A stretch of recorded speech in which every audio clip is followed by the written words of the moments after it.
There, I think we've got things working now. Ever have one of those mornings where things just refuse to be working? Yeah, got started up this morning, and I don't know, there was just a number of things that just seemed to have stopped working for some reason or another, and had to scramble and shuffle around and see what we could do to get things working this morning. So I think we're finally there. We've got the microphone working now. Our cameras are working okay. I think the sound's working okay. Let's see. It looks like the desktop audio's going okay. And if we choose to play some music, I think we've got that here too.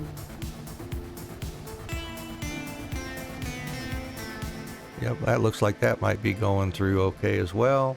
All right. Well, anyways, let's see if we can actually go now. Oh man, let me take a quick swig of tea here.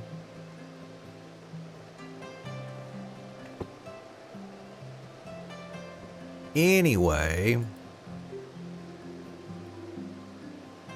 good morning, good afternoon, good evening, wherever you happen to be in the world today. We're happy to have you here. We're continuing our craftsman quests, level 60 craftsman quests, to see if we can get through those today. If we can do that, we'll move on to Stormblood, which will be exciting. We'll get into some more exciting content then. Just had a rough morning, I guess, with all the computer here doing its thing. Maybe a computer had a party or something last night. Who knows? I don't know what happened with it, but things just weren't working quite the way we wanted here this morning. So I think we got that knocked out here. And let's see. All right, back to the action here. So let's see. What we've got to do, we've got to craft this chivalric doublet of healing, and it doesn't even have to be high quality. Let's go ahead and find that recipe. There's our master recipe. Chivalric doublet of healing. That was down here. There it is. Yeah, there we go. See, we needed 589 control to even be able to craft that thing. I can't even do quick synthesis on this because it requires over 100 more control to be able to do that. So yeah, these are some heavy duty recipes for this tier anyways. So anyways, without further ado, let's go ahead and get that crafted up so we can finish the Weaver's quest here. I'll just go ahead and knock this out.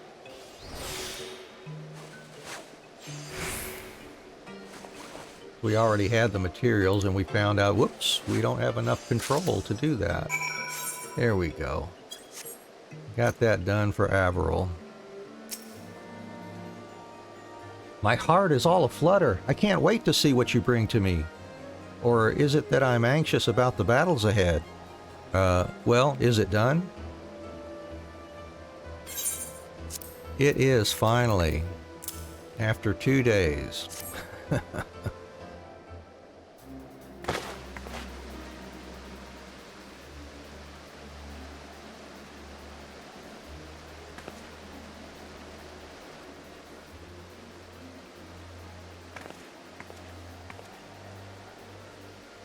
It's stunning. Why, I'll be the belle of the battlefield. Thank you so much. Now, there's nothing holding me back. I do wish Mother... No, it is best she doesn't know. Reskin and I will go via the Ark of the Worthy. Please, see us off there. It's bad luck to leave without a soul to say goodbye to.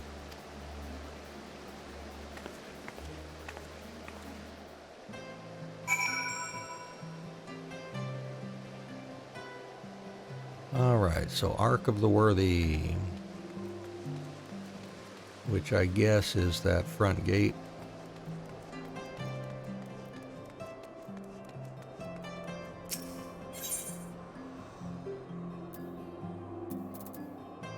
Yeah.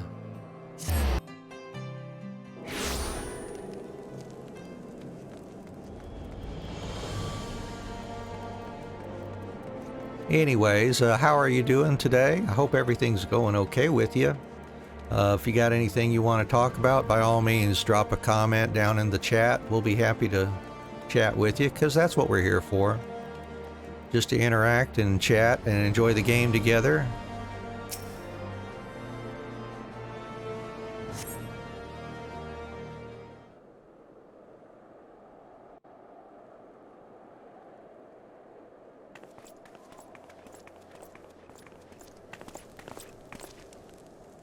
Thank you for coming, Anne. When I return, I will be sure to tell you about all of our adventures. But if I don't make it back, tell Mother that I was chasing my dreams, that I was happy. Farewell, my friend.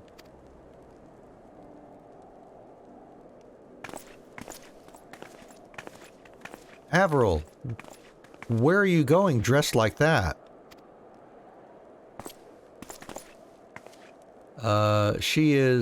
That is to say, we are going to the front. To the fete, right, darling? That's why I'm wearing my finest. For the, fete.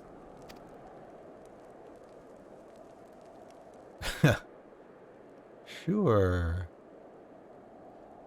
Is that so? Well, cancel your plans. The cathedral has need of more monastic robes, and right this very instant. Can't it wait, Mother? I've been dreaming of this party for so long. And your party is more important than the gods' work? Your last robes were so well received, I think you'll need to make 100 sets. You can do it, yes? You want the truth, Mother? I'm a Chirurgeon. I'm leaving for the front lines tonight with my sweetheart.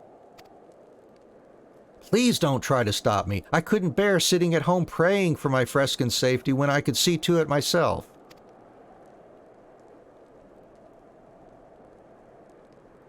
It's bad luck, you know, to leave without letting me say goodbye. Your raiments gave you away, dear. I know a Chirurgeon's doublet when I see it. I wore one myself. I just hoped you never would. I went to war too. Your father was so gallant, and I was so in love with him. How could I not go? But I never told him I was with child. He died not knowing because I was slow when I needed to be fast. He died. He died because of me. And that guilt destroyed the woman I was. I gave up conjury to raise you. I tried to forget my mistakes through Helone. I never wanted you to know war. If keeping you from harm meant keeping you home, so be it. And then I saw you studying conjury with him. I panicked. Everything I could do to stop you, I tried. And my actions only drove you further towards the battlefield. But the doublet suits you. Back when I was young and sincere and passionate, I'm sure it suited me too. I do remember that desire to do good, to protect the ones I love. Go, Averil. Go with my blessing, but keep him safe and promise me you'll come back.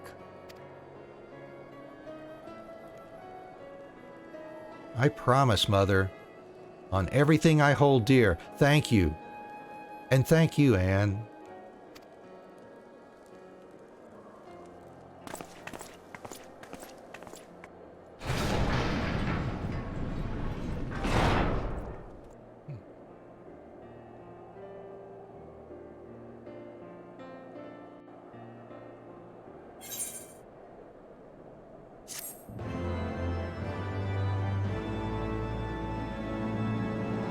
And that's the last Weaver quest. That was some story. I like that, the way that played out. All right, well, let's get our introductory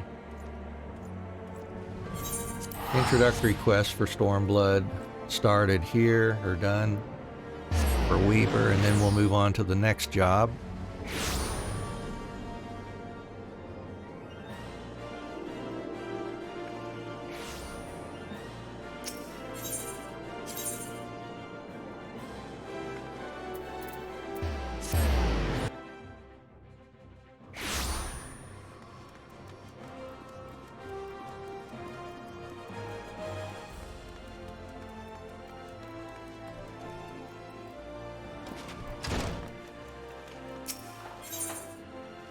When East meets West. And just the person I was hoping to see. I trust you've been keeping your needlework as sharp as ever. But of course you have. You didn't become my foremost protege by slacking in your studies, now did you? Anyhow, I was just on my way to meet a most promising prospective business partner, and I believe he'd be most interested in making your acquaintance. The man in question is the young master of Daitenya, a purveyor of traditional fabrics and garments in Kugane, far to the east. Having recently taken over the family business from his father, he is traveling the world to seek out new fashions and trends that he might introduce to his homeland. An admirable goal, would you not agree? I get to present the guild to our client in the best possible light, he gets to meet one of our finest, and you get a rare first-hand look at Far Eastern needlecraft. I dare say there's something in it for everyone. So, what say you? I say, okay. That's why I like you, Anne. Why don't you go on ahead and give our man a warm welcome to Ul'dah? As he expressed an interest in seeing our markets, I propose that we meet at the Ruby Road Exchange. You will doubtless recognize him by his traditional Eastern garb. Go along, and I shall be with you as soon as I've tied up a few loose ends around the guild. Sounds like a plan.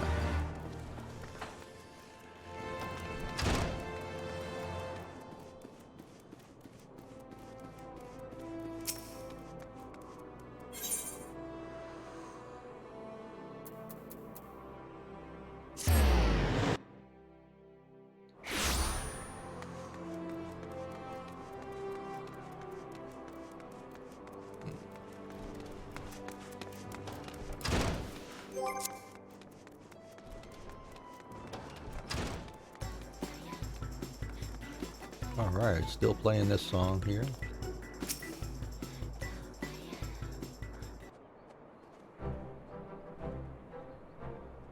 Hello, my name's Anne. Yes, I am K-May of Daitenya, purveyor of the finest kimono in Kugane. Do I have the honor of speaking to Redolent Rose of the Weavers Guild? Good eye, Anne. I see you had no trouble finding our esteemed guests. Welcome to Ul'dah, Master K-May. I am Redolent Rose, and the honor is all mine. This is an adventurer, one of the most talented young weavers I've personally had the pleasure of training. I trust you've had the chance to take in the sights a bit.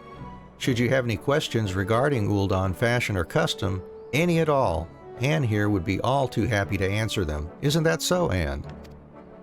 That's right.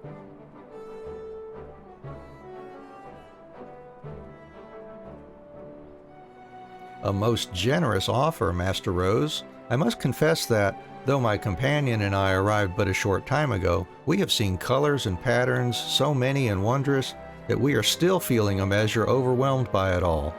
One thing, however, is certain. This land does not lack for visual stimulation. It is as the young master says. I was particularly taken with the dress of the dancing girls and the manner in which it served to bring out the feminine grace of their movements. I must agree, though they did seem to expose the skin more than we are accustomed to seeing. No doubt this is in large part due to the warmer climes. In my homeland of Hingashi, we have a saying, "A clouded moon blossoms in the rain." To put it in your tongue, one might say, beauty obscured is all the more beautiful. In dress as well, modesty is the highest of virtues.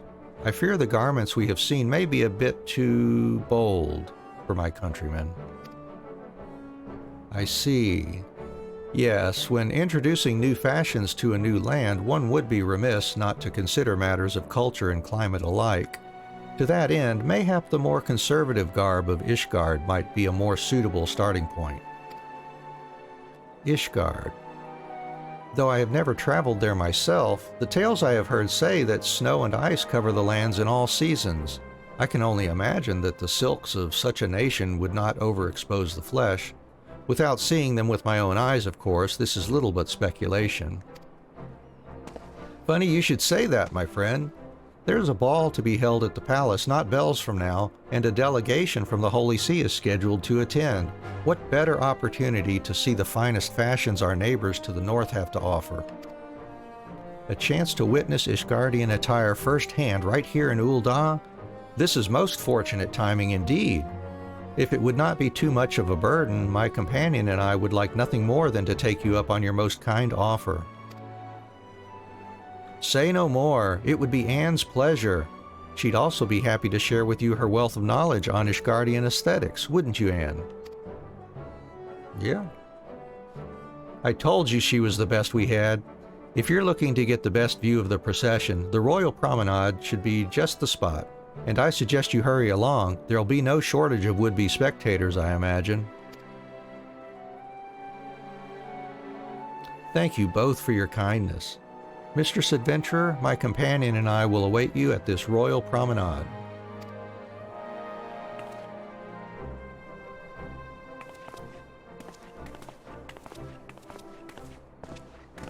Did you hear that, Anne? In case the gravity of the moment has been lost on you, we stand on the verge of a potentially historic moment in the guild history. Should Master Kame take a liking to us, Ul'dah Fabrics will find a new audience across the Ruby Sea, and in turn, we will be able to bring the exotic fashions of the East to the Sultanate. No, to all of Eorzea. I've not felt this inspired since, why, I can't even remember when. I must return to the guild and put the designs in my head to parchment at once. Now, hurry to our client's side, Anne. I'm counting on you.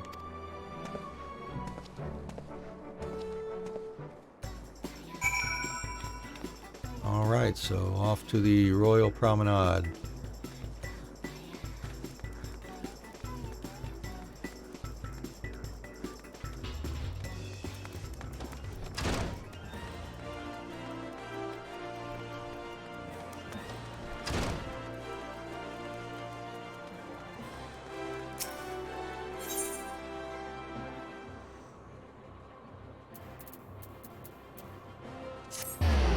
Go.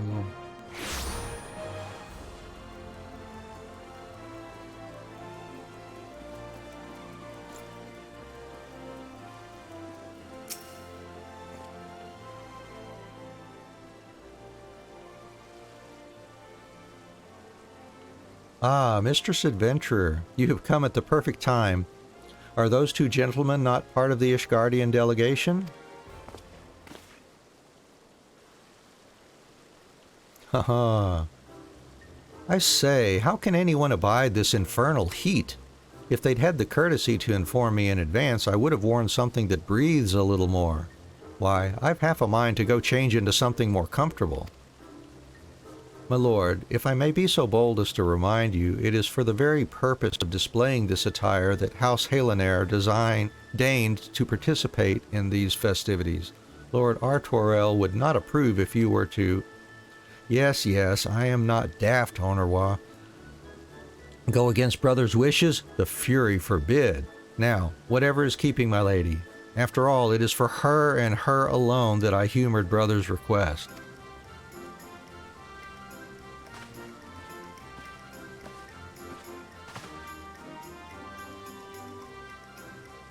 Do not say a word. Oh, that's right, Laniite, or whatever. Yeah, back over in Sea of Clouds. Oh, that's funny.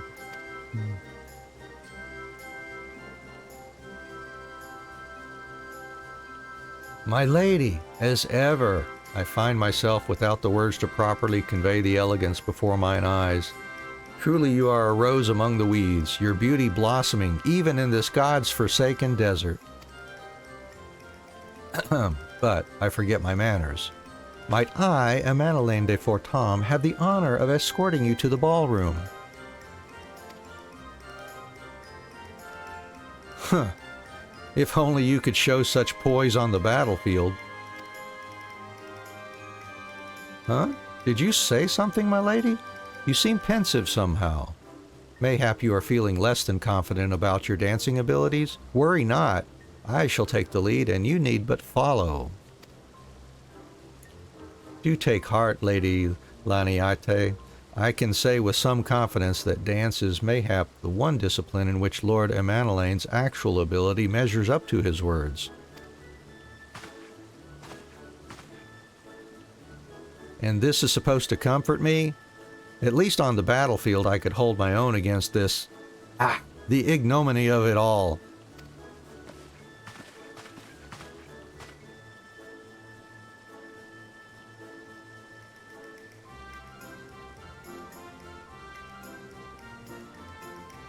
So, those are the sort of garments favored in Ishgard. Indeed, they exude a reserved, tasteful elegance. This is doubtless a reflection of the long history and traditions of this nation, both similar and different from our own. Clad in such robes, any man or woman would surely look as if they were born into nobility. The garment worn by the red-haired girl was most exquisite indeed. Pray tell, whatever might it be called?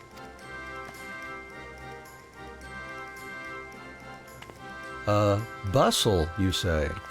The word is unfamiliar to me. Still, I could scarce take my eyes off it. What I would not give for one of my very own. Oh, then I suppose we must move forward with the proposed arrangement. Let us return to the guild at once and settle the details with Master Rose. Mistress Adventurer, your guidance and company both have been most appreciated. I trust we will be seeing more of each other in the days to come. Till then.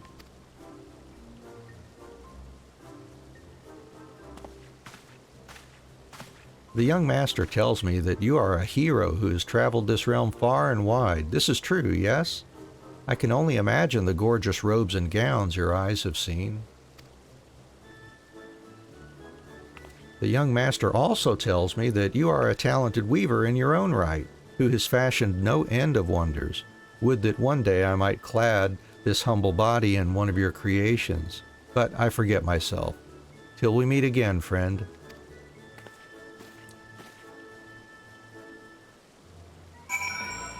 All right, and finish this one up with Mr. Rose.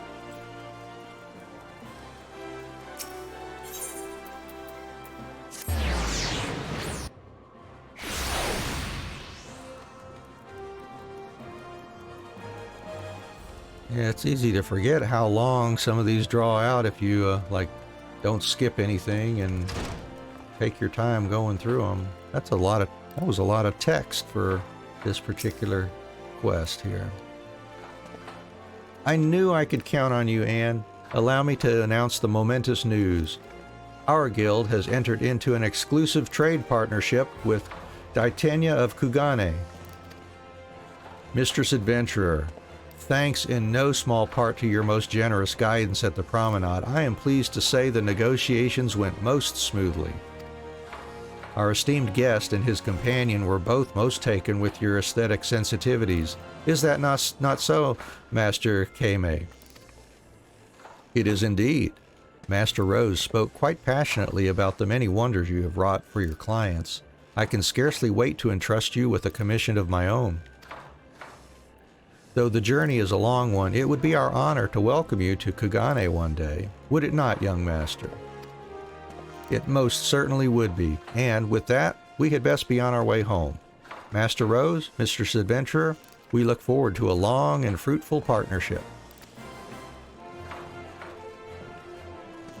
Well done, Anne. Yes, I do believe this marks the start of a new era for our guild.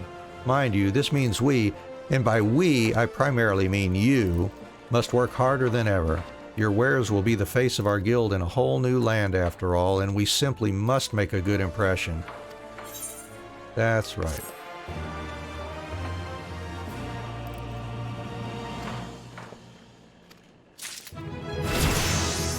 Alright. Good deal. Alright, next one was Leatherworker. And that would be back over. Let's see, I did equip everything. Yep, looks like it. Back over in Foundation.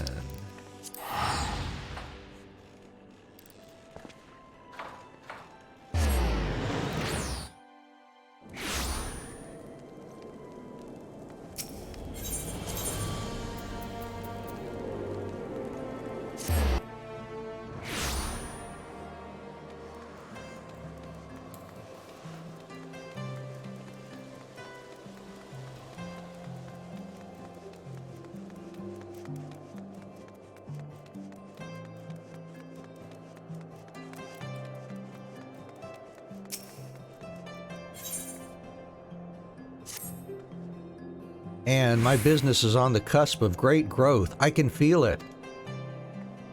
Elda, your business is threefold larger than when we met. How could you possibly expand it more than you already have? With a commission of great size, armor for the Temple Knights. Until now, the Holy Sea's own craftsmen made all of it, but not any longer. Strange you should mention that, actually. There are calls within the Order to create a more mobile band of knights. They ought to be discussing what armor will let them move swiftly and silently. Aha! If they choose leather, just think of the rewards we shall reap. But how did you come to know the inner workings of the Order? For that matter, why do you spend your every free moment here? Who are you, Master Ortifocal?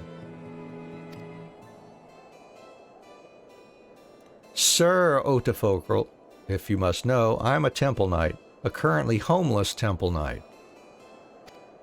My wife, kindly soul that she is, threw me out. Even that leather bag did not soothe her savage temper, so I've taken a cheap room at Cloud 9 and wander the town by day. Which is partially because I am charged with supplying the Order. I've been looking into leather armor and have heartily suggested it, but I'm alone in saying so, and my voice carries little weight. It's customary for the Order to armor itself in plate and chainmail. Simply put, no one will give that up in favor of leather. But the Wood Whalers and the God's Quiver have long used leather armor. Surely that is proof enough of its worth. Well, I'd anticipated some opposition. I drew up a letter to ask Guildmaster Giva's advice on selling leather armor. Could you take it to her and explain the situation, Anne? Well, of course.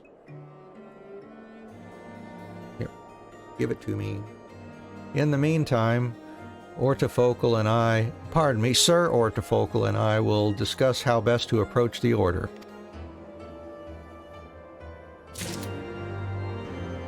All right.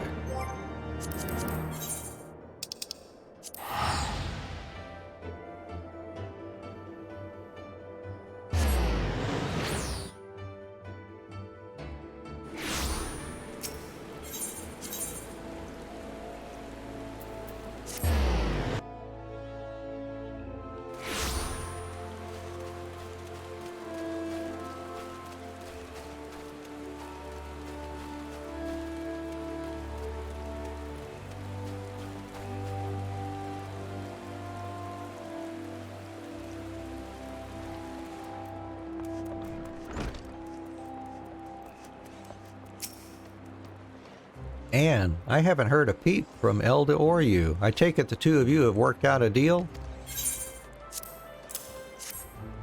Well, it sounds as if you've used your time well enough, and getting a commission from the Temple Knights would be a feather in Elda's cap. However, I don't see why you need my help selling this idea. You know leather armor is light and flexible. The Knights likewise know plate mail is heavy and stiff. That should be enough. If the Order is choosing metal because they think it protects them better, then you provide them proof to the contrary. Simple, no? Ah, and should they want precedence, tell them of Cicero Ondafo, I don't know. He was a leather worker who visited from the Holy See in the time of my grandfather. Cicero, though skilled in his own right, needed Gridanian expertise to craft armor impervious to pincers, stingers, claws, and fangs. With the Guildmaster's help, he succeeded. To this day, no one has devised a better leather hardening technique. It's used in every suit of armor for the Wood Whalers and the God's Quiver. You have inherited it as a pupil of mine, in fact. Well, there you have it. Win the commission with that tale of friendship between nations. Failing that, fashion a suit of armor with your customary care and demonstrate its effectiveness. Now, are you quite finished wasting my time? Okay, Grumpy. Let's see. Back to Elda.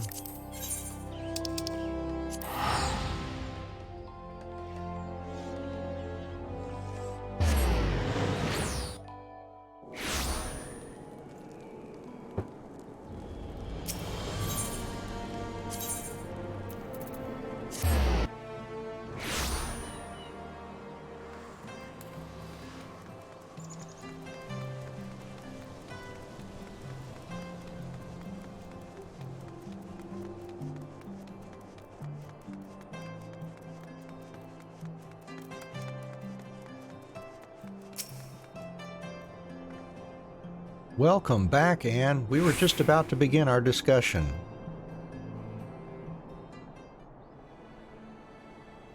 I raised the issue of leather armor with the other knights, but not a man among them will give up his plate mail. Moreover, someone brought the same idea to the order years ago and was dismissed on the basis of tradition. Heavens no, I care deeply for tradition, but now isn't the time. The calamity has changed us, changed everything, and we cannot pretend otherwise. Just look at the weather. A good point, Gerhardt. It's cold now, and like to get colder. Wearing woolen tunics underneath plate mail is a cumbersome affair. Leather armor offers more warmth and greater ease of movement. I don't think that alone will be enough, though. And what did Guildmaster Giva have to say?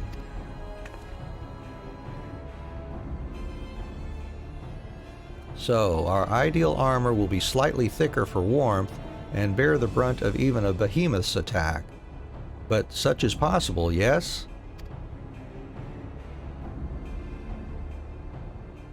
An Ishgardian artisan came up with this, eh? Well, add to that the fact that the Wood Whalers and God's Quiver use this technique still, and maybe we'll make the sale. Sorry, what did you say the name of the artisan was?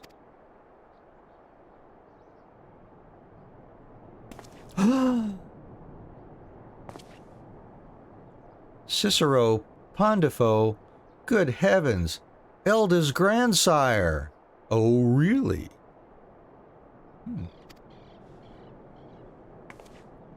I've seen his name in our records. He was the one who brought leather armor before the Temple Knights and left for Gridania after being turned down. We must get this commission. My grandsire left me little save one set of designs for leather armor. They've always been beyond my skill to craft, but I dare say you could manage it. Yeah, especially since I got my new level 3 Master Craftsman tome. You know the technique he spent his life perfecting, Anne. Please use it to fashion his chivalric long coat of aiming. I have a feeling this will be a sight to see.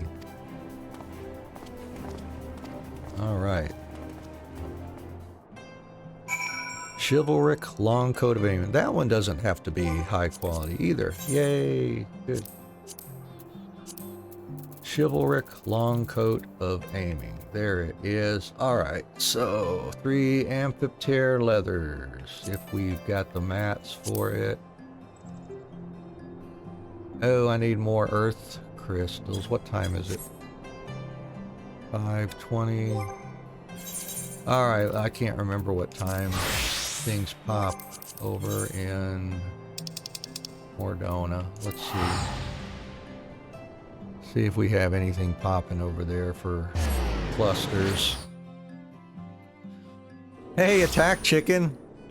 Yeah, we're trying to finish up the Crafter's level 60 quests here in Heavensward. We might get through it today. It depends on how much time I have to spend putting together materials and stuff, but we're working on it. How you doing there? Thanks for dropping in here.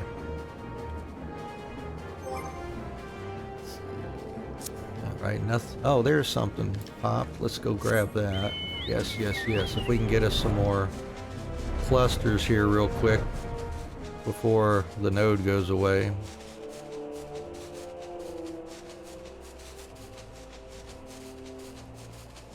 Whoop, there it is down there.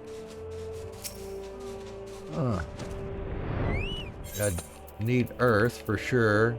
Let's see, let's pop that. Earth, so I need some earth. Use some more wind maybe.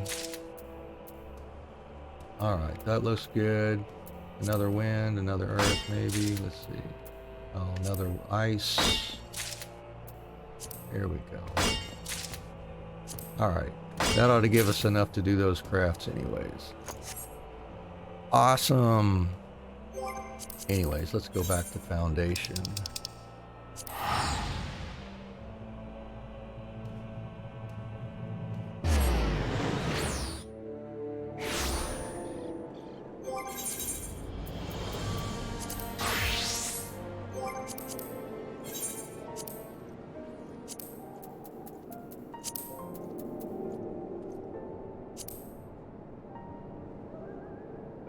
And I need more amphipter, one more amphipter skin at least.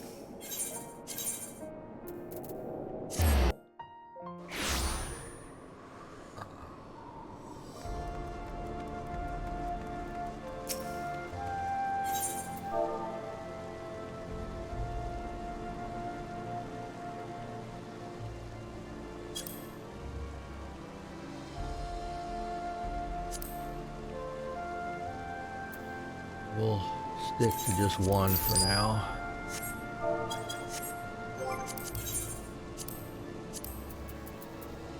Oh, I need more Dawnborn ether sand, which is... Let's see. Better check that for timing too.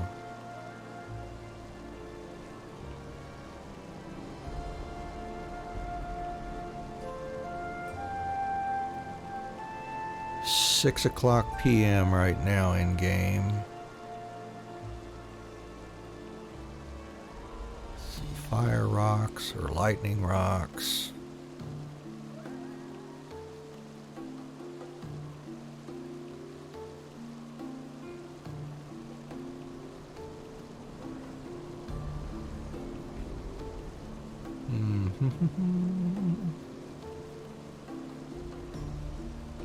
Okay, at 8 p.m. I could go grab some bright lightning rocks. Alright, well let's just plan on doing that then while we get this knocked out. 8 o'clock, Kurthus Western Highlands, near the Black Iron Bridge.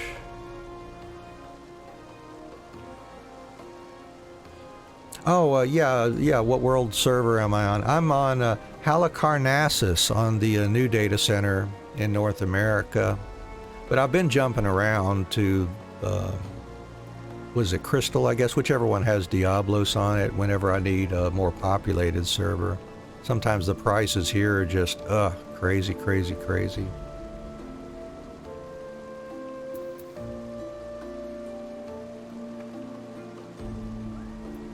May be able to see that. You should be able, if you can zoom in on the lower right corner of the stream, you'll be able to see the name that I'm currently on. That is my home world actually now.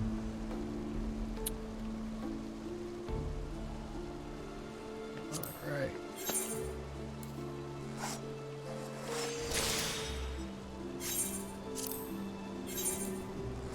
Oh, I could quicksync those. Oh well.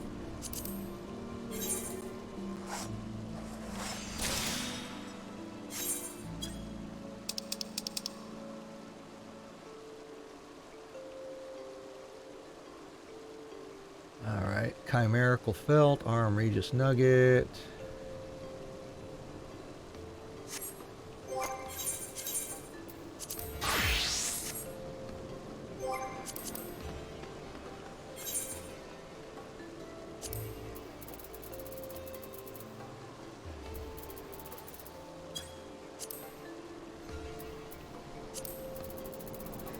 There it is, Chimerical Felt.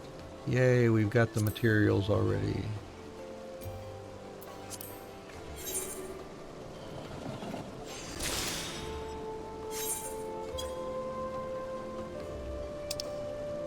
And let's see, 2 Arm Regis Nuggets.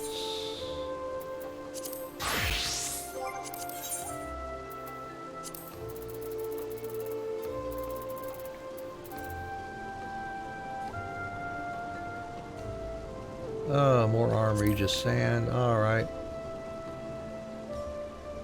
Let's see, how much is it here? Oops, gotta get my mouse focused here. There we go.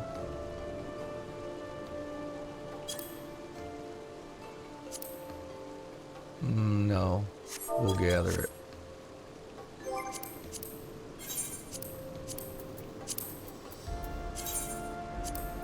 All the way over there. All right.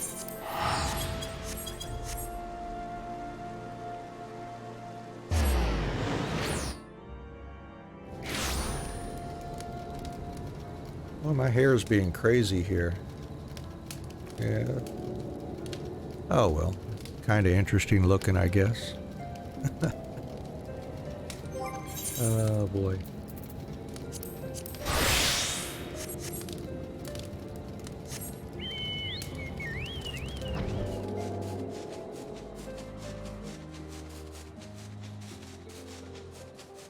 Yeah, yeah. Man, we spent nearly 30 minutes, almost 30 minutes on that Weaver's quest, too, just reading everything in the text for that one. That's on the, gosh, I can't even remember the name of the data center there, but if you pop up your, go to switch data center, you'll see it's the one that's only got 4 servers on it.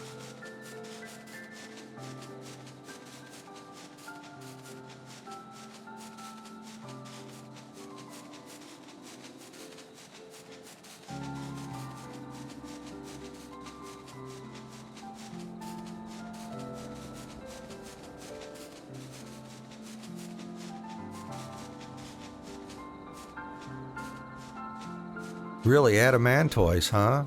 That's on, oh yeah, that's on like the first server or first data center in the list over there somewhere, maybe. But at least, there are more servers on that data center and you can jump around between the servers to get some prices, I guess, too.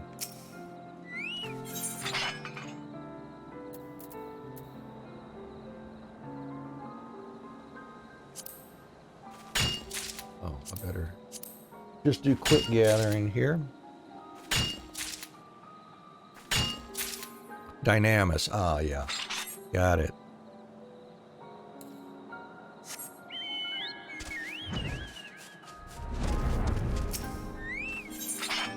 And depending on what time of day, it's really not too bad.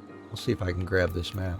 It's doesn't take too long to even switch data centers. So, if you're on a North American server and you don't like the prices or, you're looking for something in particular, just switch data centers. It takes maybe a couple minutes, at most.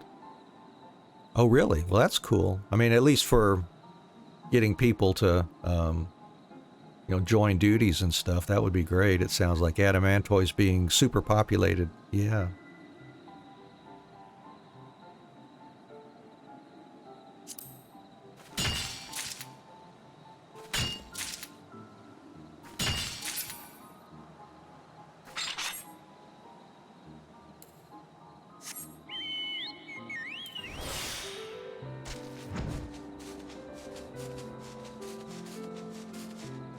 Most of the time. Yeah, and again, it may depend on time of day, of course. Like this time of the day might be kind of less, unless there are folks, it depends. Some folks all around the world might just want to be on a North American server too for some reason, just like I know some folks here who prefer to play with their friends over in Japan, or in the Far East, on the servers from Japan as well, or the data centers in Japan. There's Australia, maybe they got friends over there too.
Oh, I let um, 8 o'clock pass me by. Let's see if I can get over there.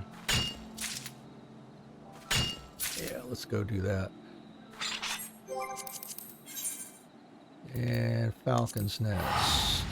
And what's the coordinates for this one? Around 2321. Alright, let's see if we can get there and get something.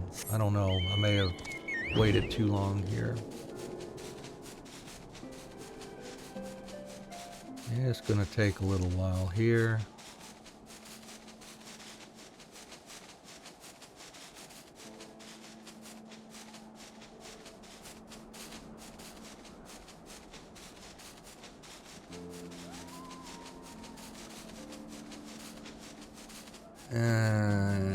I don't think I can get there before it go away.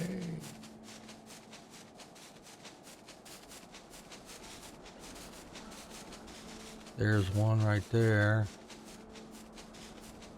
Where is it? It must be down under. Yep. Somewhere.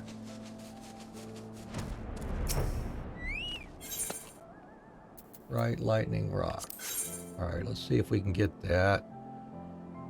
Oh, and I used up all my GP just a moment ago. Alright, well. Oh well.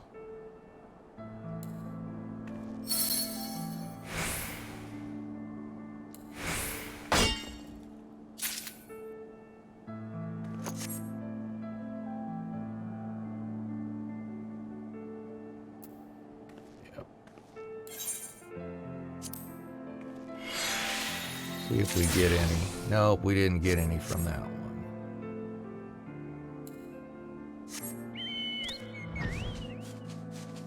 Is there another one nearby or no?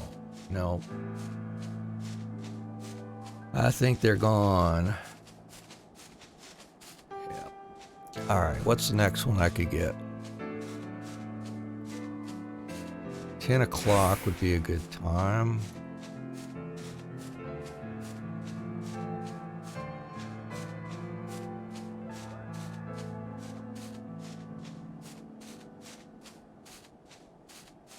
Water mint or peat moss, maybe. Let's see. Let's see. I could swear I'm clicking on the stuff and it's just not coming up here. No. Not that one.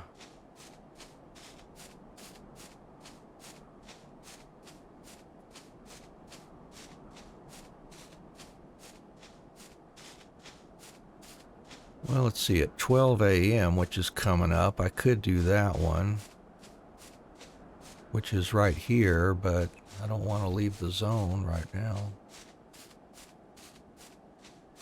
Alright, anyways, that one's going to be right around 25-29 as a botanist. I'll try that one. Let's see, because I'm right near there. Let's go down somewhere safe if I can.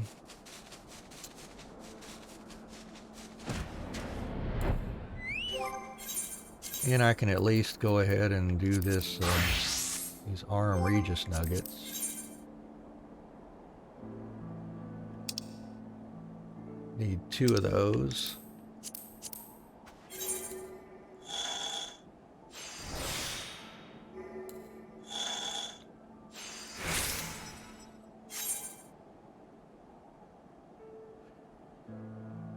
Yeah, disappointing.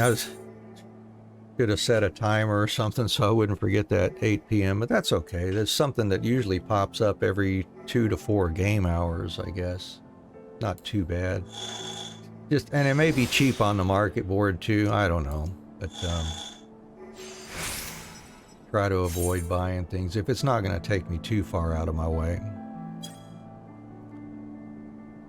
And then the next piece we need is some grade 1 dexterity dissolvent, which requires... Oh, we've got the materials for that too. Good, good, good.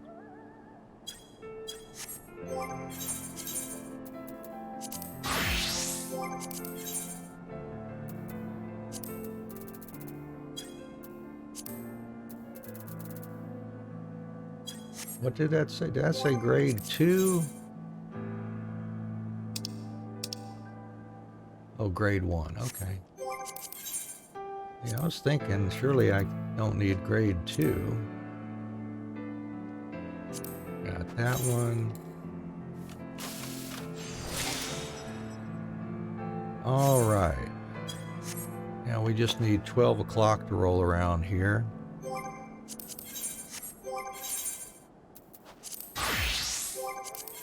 And then we'll be, if we can get that Dawnborn Ether Sand, we'll be good to go.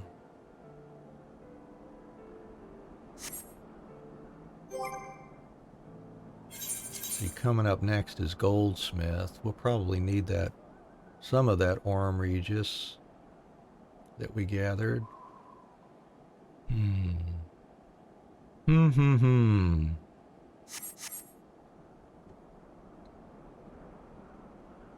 Let's see.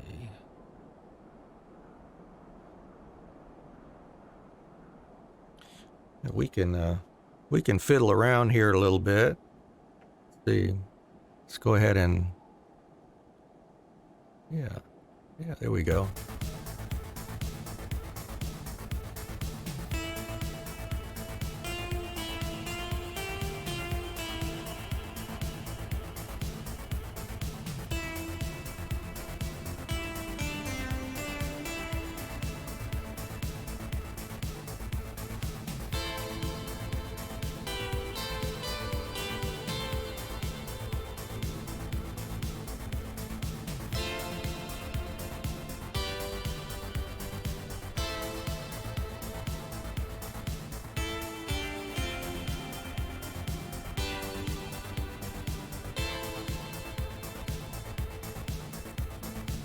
All right, well that took up some time, so now we're good to go.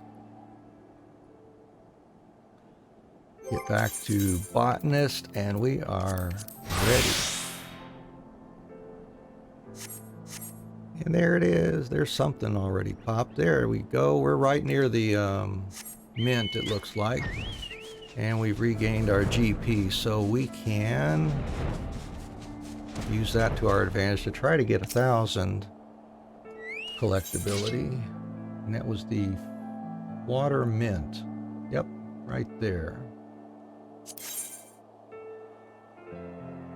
All right, see if we have any luck getting 2 of these.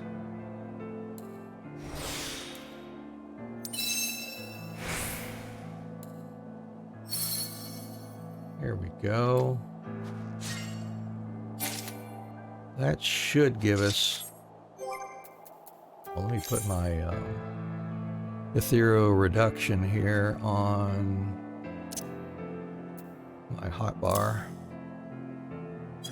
Here we go. Just makes it more convenient. And the answer is, oh wow, 8. Yeah, there we go. We got 8 Dawnborn Ether Sands. We are good to go. All right, back to Foundation.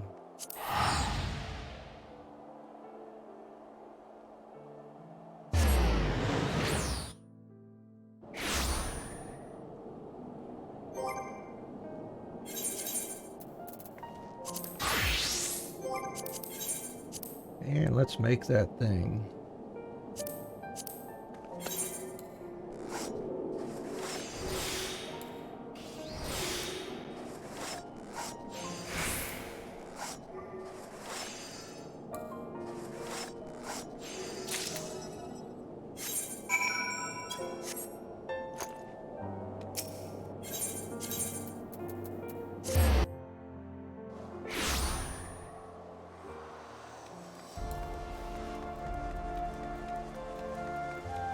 Oh, Elda, look what I have for you.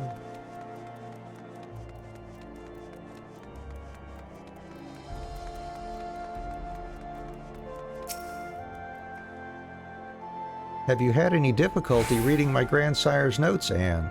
I'll admit, the squiggles are hard to decipher. Well, they were good enough for me to make this, it looks like. Gods above, this armor is more splendid than I could have imagined. Every stitch is careful, precise, and yet it has the same sense of warmth as my grandfather's work. He was praised as a genius, so revolutionary were his designs, but he had no sense for business and died, having never lived up to his potential. I chose to become a merchant because of that. Quality and craftsmanship are important, but they mean nothing if a product never reaches the customer. I'll never be his equal as a leather worker, but I can serve the people in ways he never could. My dream is a shop in every town, each delivering fine goods to those who need them. And I can only do that if we succeed today. Come, let us go before the temple knights and triumph where grandfather failed.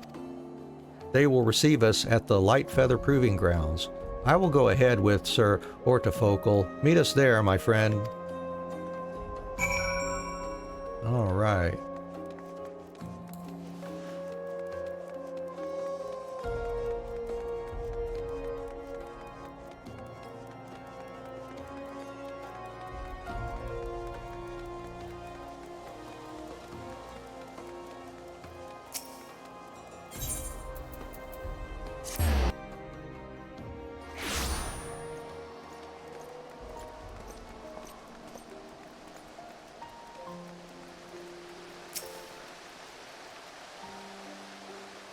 Not bad on me, eh?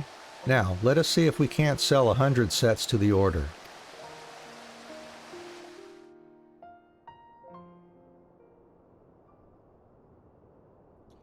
As you say, Mistress Elda, we do suffer from ever-present snows. I also do not deny that a number of my knights have succumbed to frostbite, and their metal armor was a factor. But even so, few amongst us would trust our lives to the strength of leather. Then allow us to put your worries to rest, Sir Handaloop. Here, I volunteer to get gored by this huge... or mauled by this huge beast.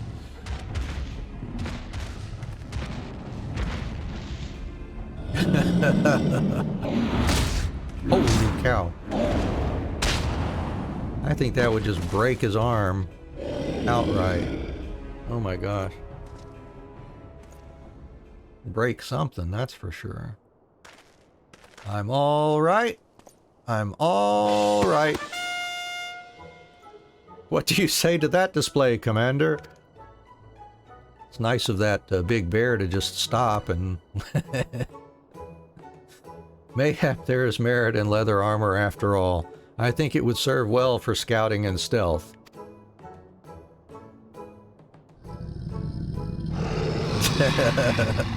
He's thinking about it.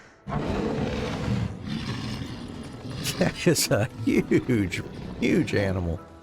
Oh, why didn't we see that out there? Maybe it's out there somewhere as a hunt mark of some kind. We will continue our talks later, though I ask you give me some time. The order has never gone outside of the Holy See for its armor, but I give you my word that my knights will don your leathers. I can't get over that huge monster there. Sir Handaloop, you have my sincerest thanks. I need no thanks, Mistress Elda.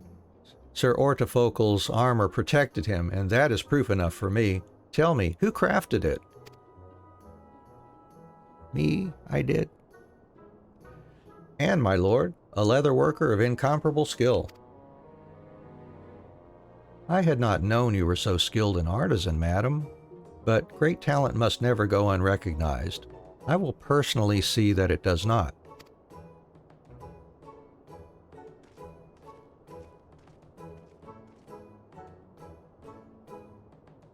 And I am a step closer to my dreams thanks to you. Well, let us return to my store. The place will grow busier and busier from here onwards. That it shall, my friend. That it shall.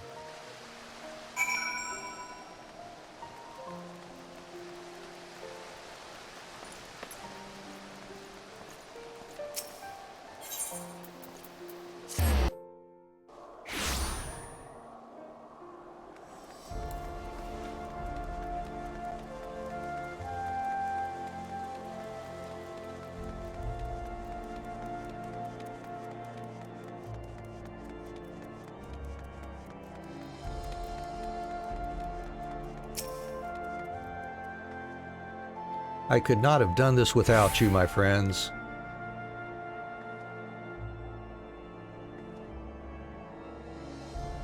But what a strange chain of events. Elda, your grandsire, ventured to Gridania where he planted the seeds of his technique, and the flowers that bloomed from them returned to Ishgard in Anne's hands. We were fantastically lucky. Perhaps we were, Master Gerhardt, but luck means little without skill and effort. I have greater dreams for my shop yet, and I'll achieve them only by striving harder. Knowing how hard you strive, my dear, I think I'd better start rebuilding my storehouses as proper workshops.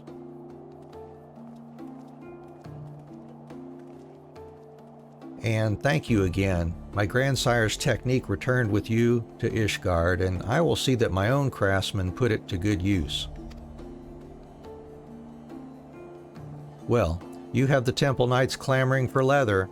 They would like the name of the artisan. The artisan's name? Why, I have a splendid idea about that. I'm going to build new workshops, and I'm planning to put your name on the signs outside. Just as Fen-Il is known in Gridania, so too shall your name become a brand, and a new standard of excellence, Anne. Wow, thank you.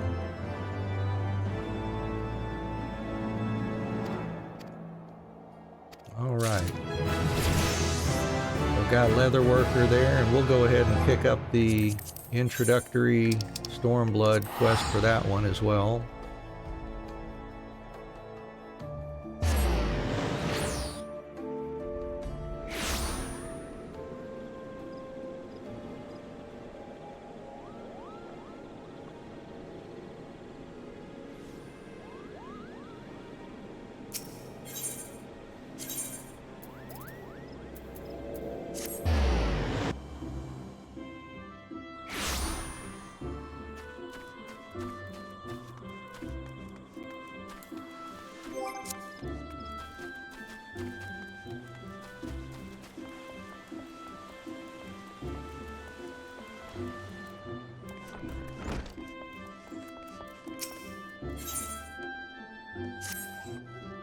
Well, if it isn't my favorite leatherworker, I was certain you'd be too busy selling to lords and ladies in Ishgard to ever come visit.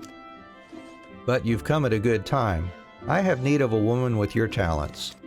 We recently received a rather unusual request for a leatherworker. I wouldn't dare entrust it to the others, and I'm much too busy. If you've time to come visit, then I'm sure you can fit this into your schedule. Head down to the Shaded Bower and have a talk with Ataloon. Tell her I sent you and she'll explain everything.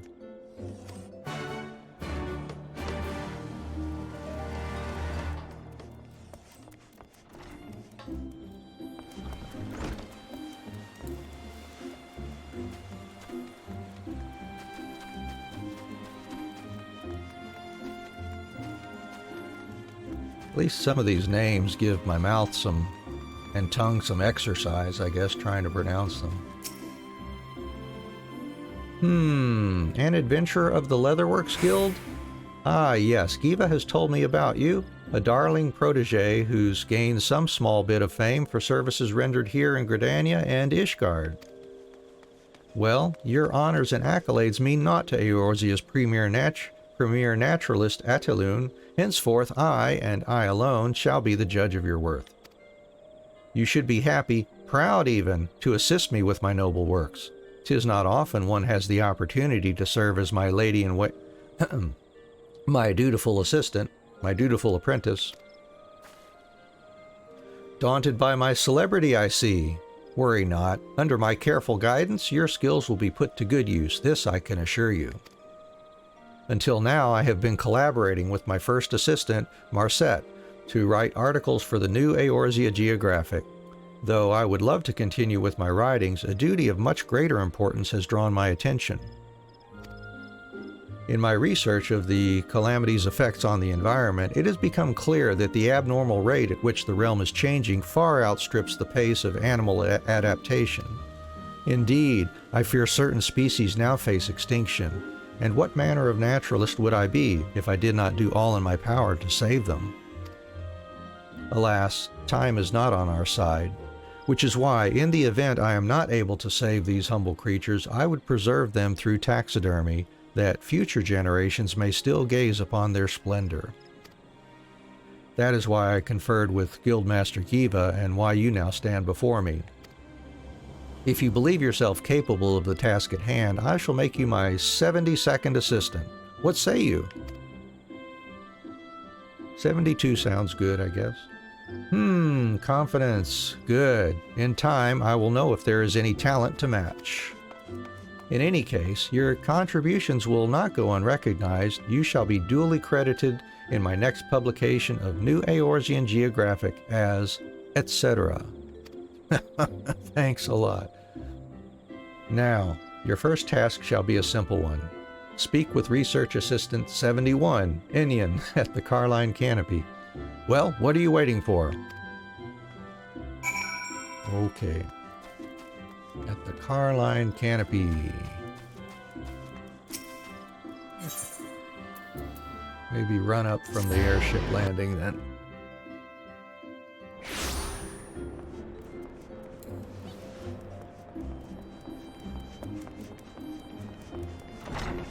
There they are.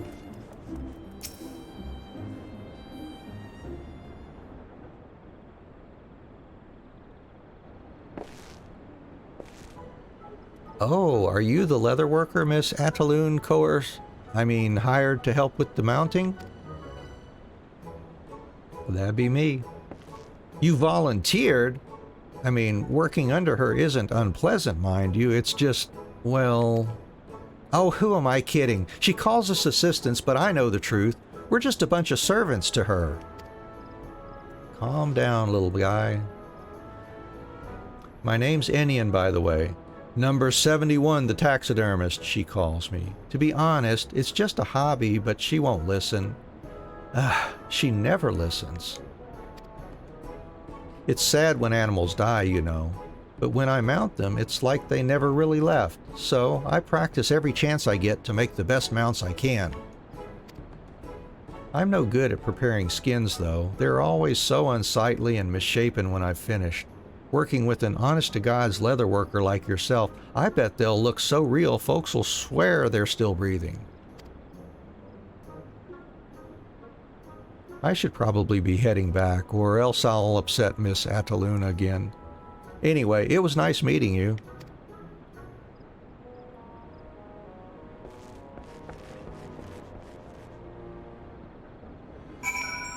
Alrighty.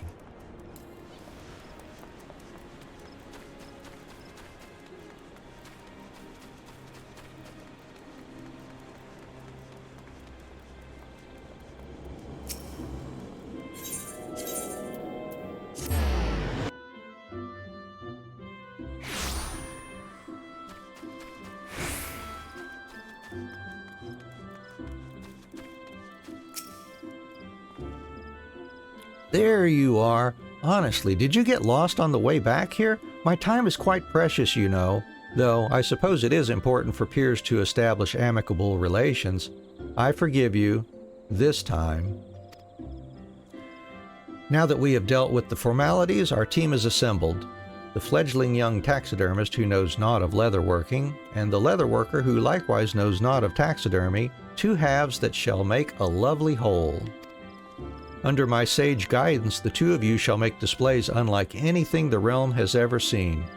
Yes, lifelike displays that will preserve the beauty of the realm's blessed creatures now and forevermore. Future generations will look upon our mounts and envy the age when these animals proudly walk the earth. But first, I must prepare. Selecting animals for mounting, finding an ideal venue, there is much to be done. I trust you will make good use of this time to hone your skills. I shall, don't worry. Alright, that one done. On to Goldsmith. Yeah, these are taking a decent chunk of time to get through for sure. Alright, back to Ul'dah.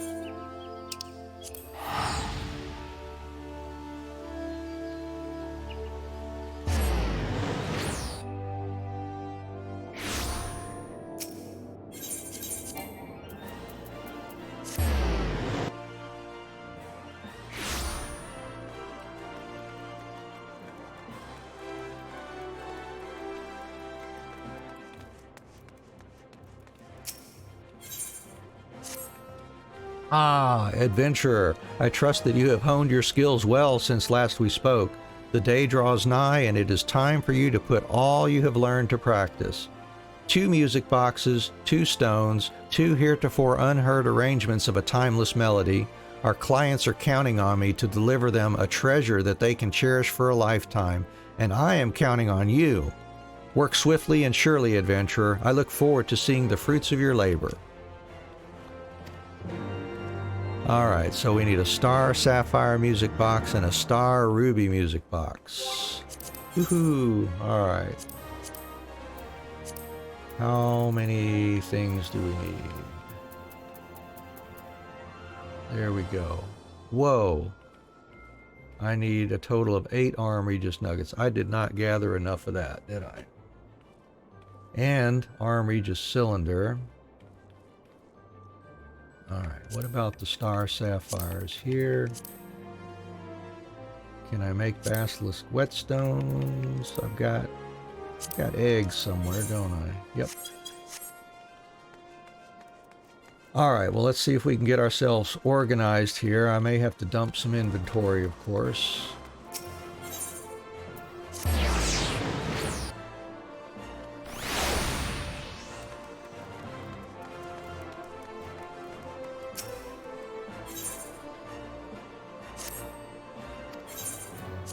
A little bit of money there. Oops, not sell. I want to grab those basilisk eggs.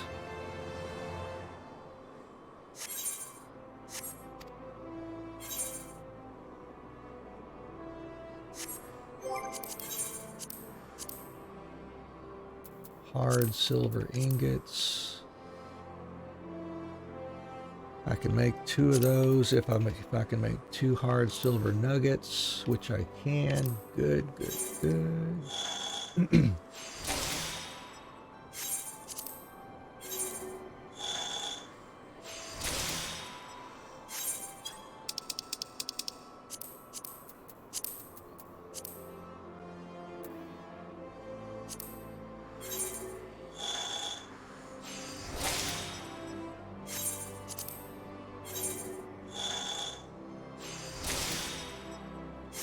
I believe I have the Fieldcraft. Yeah, my saddlebag. Yep, I've got exactly 4 waiting for me there, so that's good. Got those from desynthing some items. Got them in plenty of time, that's good. Alright, so I'm going to need a star sapphire and ruby sapphire.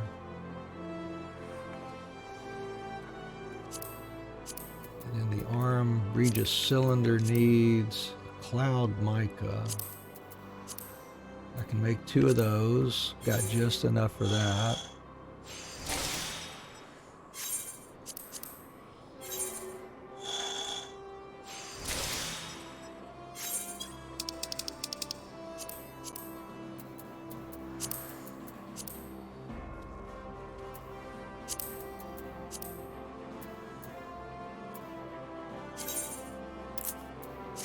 Go ahead and make up all those, I guess. We gotta go gather more.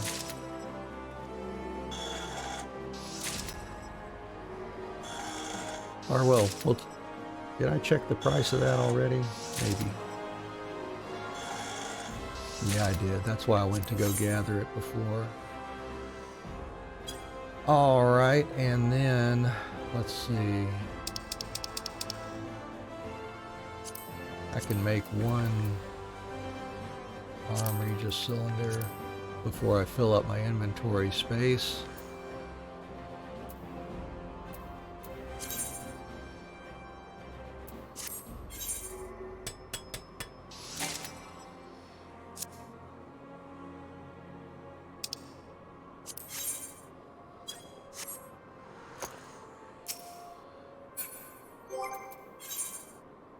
Okay, I can put those materia maybe in my saddlebag there. There we go. And those can go. And I should sell that wyvern skin map.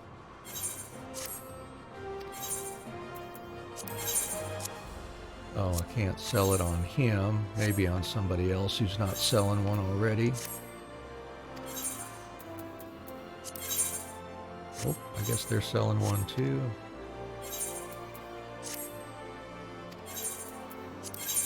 Here we go. They're not selling one.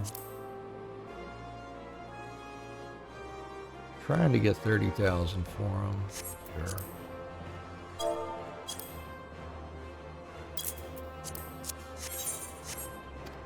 It's the weekend. Folks may be burning through maps this weekend. Who knows? All right, and let's make our last cylinder.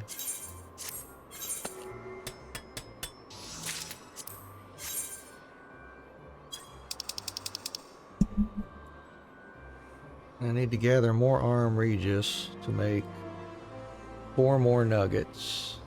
I've got to make a star sapphire. Need some. I don't think I've got any of that, do I? Nope. I'll need 2 basilisk whetstones.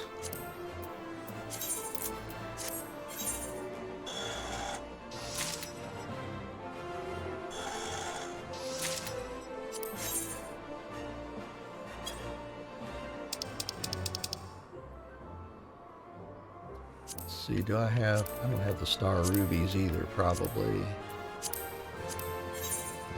Alright, so I need some raw star ruby and raw star sapphire. See if they're cheap by any stretch of the imagination.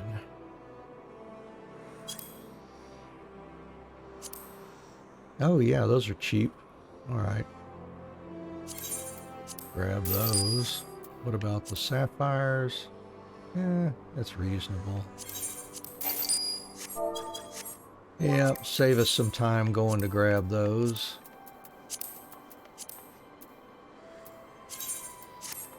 Make one of those.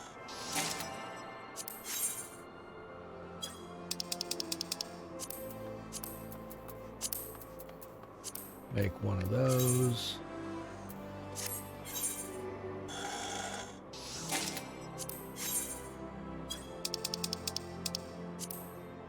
And I can make 1 music box right away.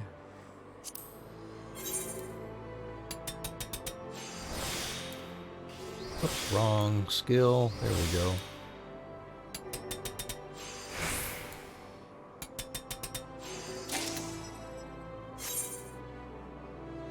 Alright, now I've got to make 4 more arm regis nuggets. Need at least 20 arm regis sands.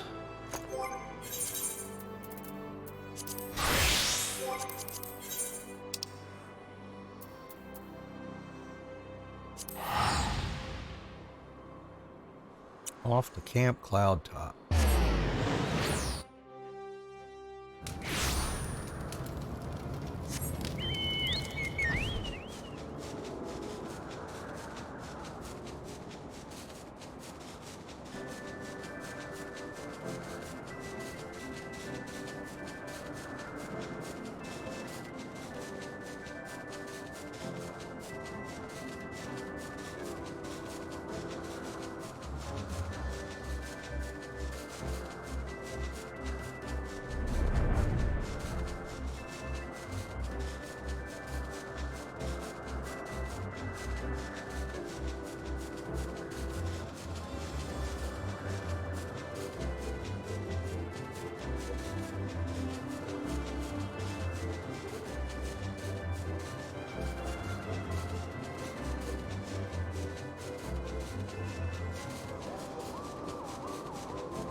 Well, there's 20 there.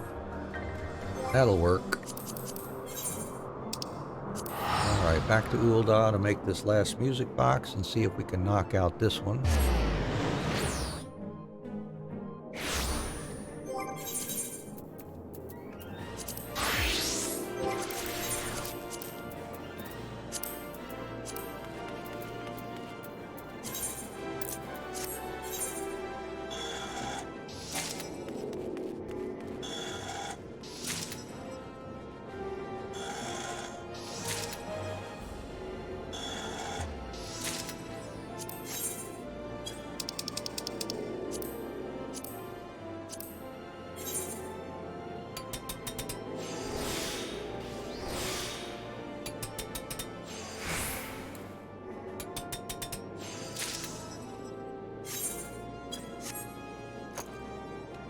All right, Marcel, check these out, buddy.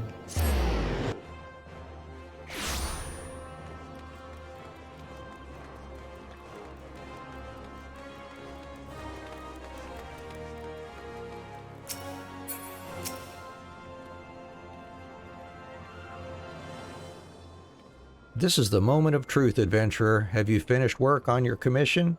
I trust you have no regrets.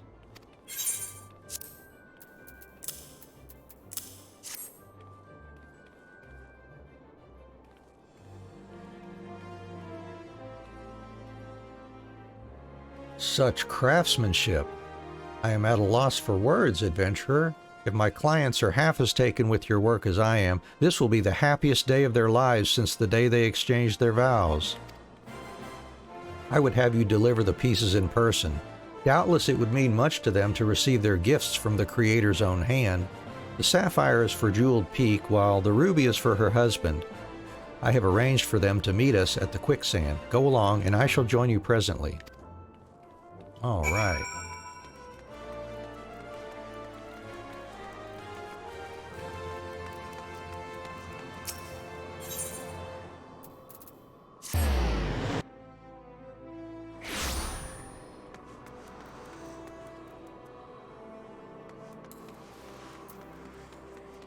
Here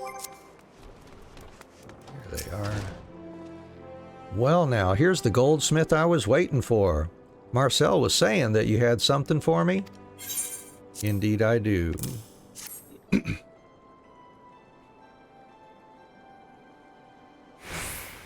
Why, it's my music box, and ain't it a beauty at that? To be able to give my wife a present like this on our special day. You've made one man's dream come true. I can hardly wait to see the look on her face. Awesome. And y'all are standing right within sight of each other, so I don't know what's going on. Marcel asked me to meet him here. Could it be? Oh, but it must. This is our day of bonding after all. Here you go. And I don't know why your husband couldn't tell that I was carrying 2 music boxes with me, but whatever.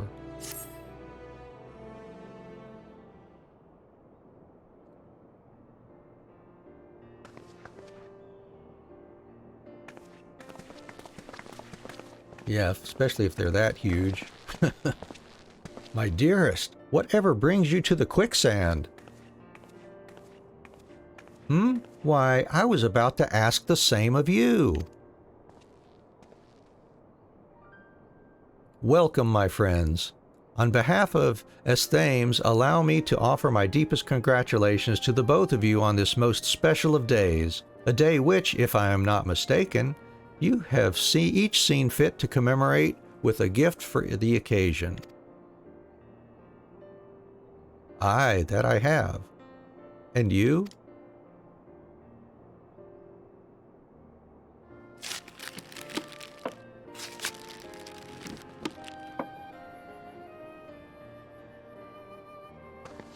Good heavens!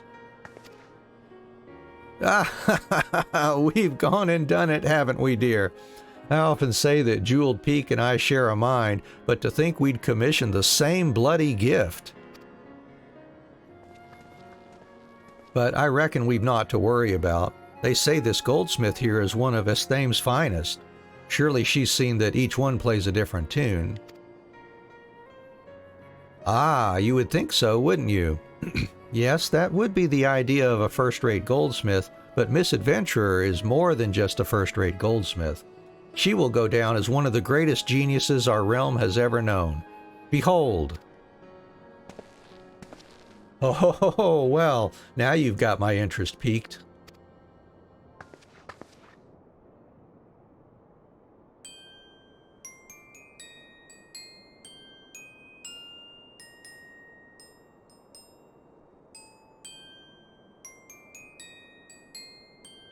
Why, it's simply beautiful.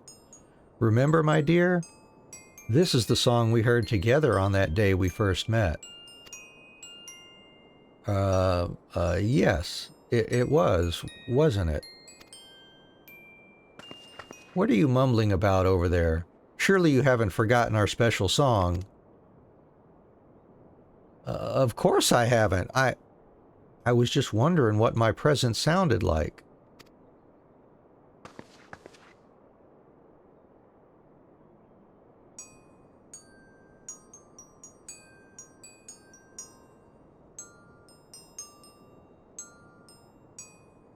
How curious. It's the same melody, and yet it is different somehow.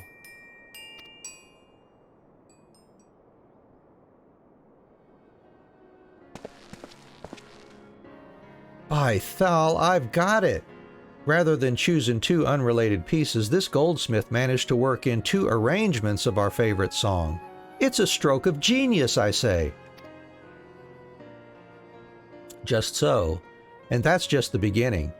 If I might be so bold, I invite you to place the two music boxes together and play them in unison.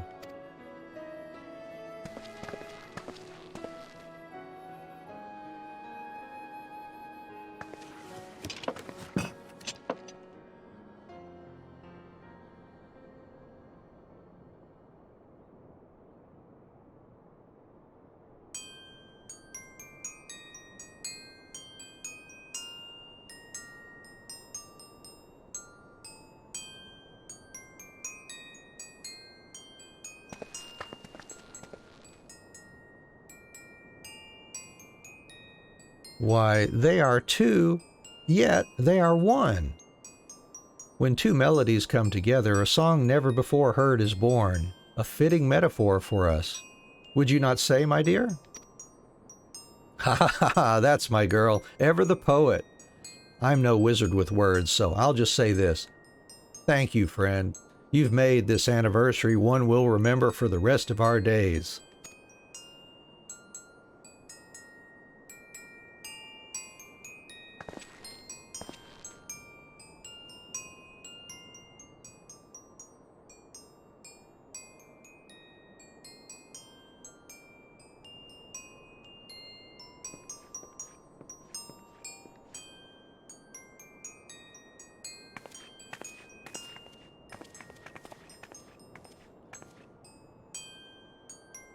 Well, adventurer, it seems we have two eminently satisfied customers. Allow me to congratulate you on your most remarkable efforts, and with that, I should be getting back to the shop. Good day to you all.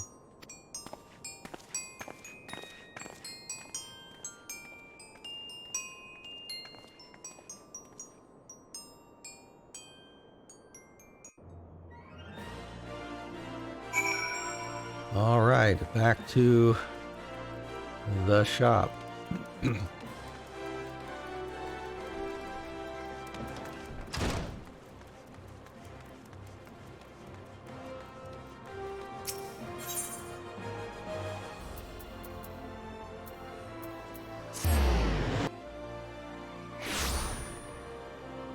I am liking these crafter stories too. It's been a while since I I remember the gist of most of them, but not the details, and it's good to be going back through these again without just skipping everything.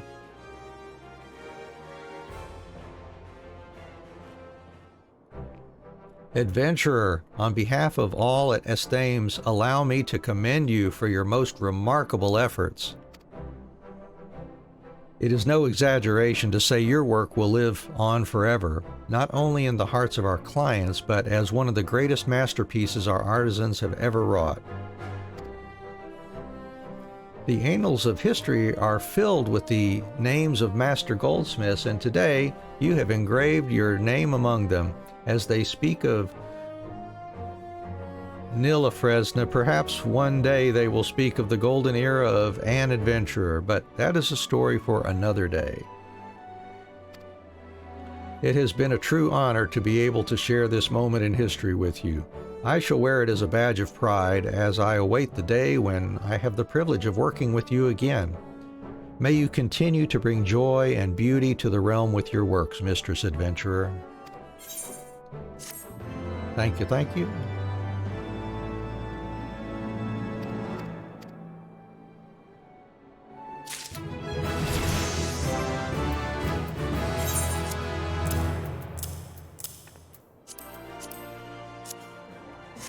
All right, and we will do the introductory goldsmith quest here.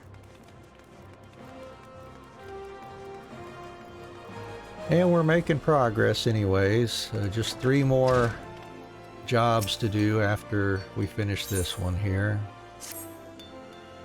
Oh, and it's a catastrophe. Her Grace the Sultana, she suddenly decided to visit the guild. I can't imagine what I might have done to incur her wrath, but wait, if I did incur her wrath, I'd be the one summoned before her. That's the way it works, right? Oh, tell me I'm right. Yes, you're right.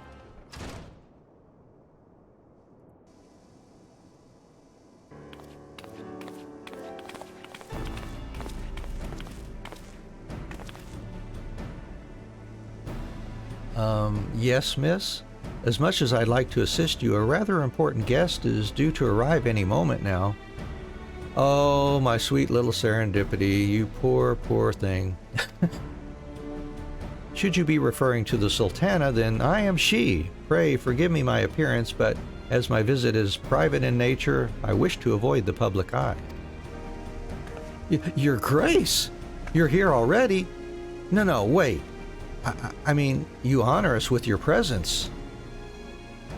Pray be at ease, Guildmaster, and may I say the surprise is mutual, for is this not my dear Anne who stands before me? I came with the intent of having Mistress Serendipity relay a request to you, but full glad am I that I may make said request personally. You see, it is my desire to help ordinary Alamegans rebuild their lives. To this end, I intend to establish a school for artisans.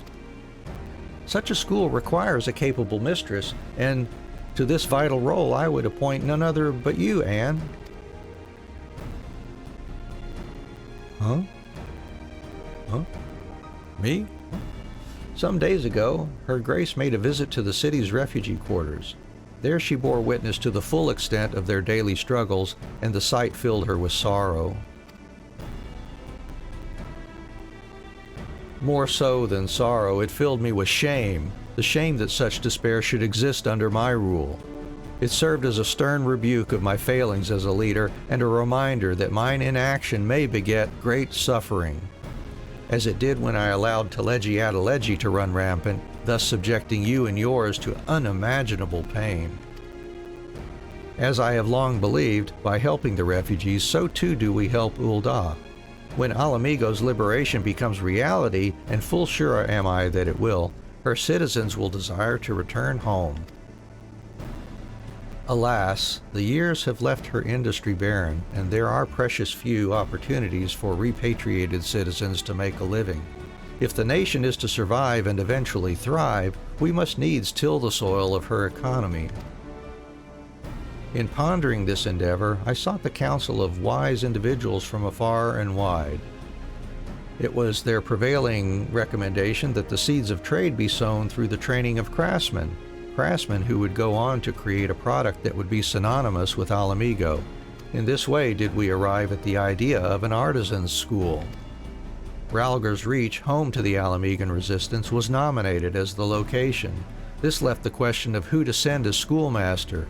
In searching for the answer, I turned to Master Marcel for his opinion on an exceptional goldsmith fit to represent Ul'dah. And of all the names he should speak, he speaks the very same that I had in mind. Yours, my dear Anne. Apologies for the suddenness of the request, my friend. I had been privy to the initiative for some time, but it was to be kept in the strictest confidence. Lest you doubt the plan's feasibility, rest assured it has met with even the syndicate's approval. For Alamigo is rich not only in the smithing tradition, but in mineral deposits besides, a favorable environment for our goal of economic revival. I am providing such funds as I may to the initiative, yet an investment of coin alone feels somehow impersonal. To that end, I would make a further contribution to the future of the Alamigan people.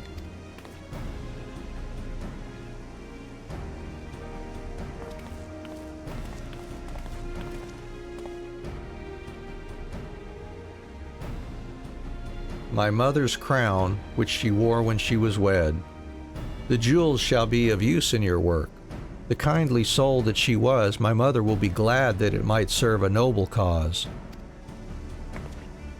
Such a sacrifice bespeaks the strength of her grace's commitment. Oh, Anne, you'll do it, won't you? For the people of Alamigo, and her grace, and for me as well, for good measure? You can count on me. I had every faith that you would accept, but I am no less grateful for it. Thank you, Anne. I shall not soon forget this favor. Now then, I have entrusted the general arrangements for the school to Master Marcel. Pray, have the particulars from him and Mistress Serendipity.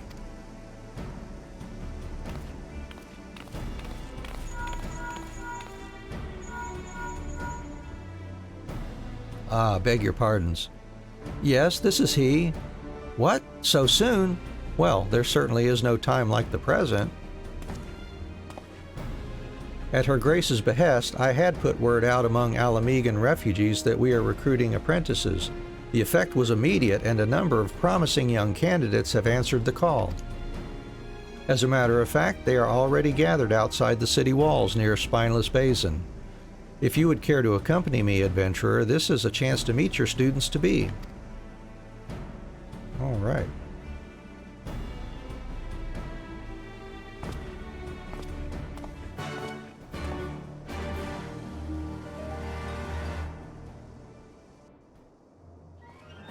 All right, here we go.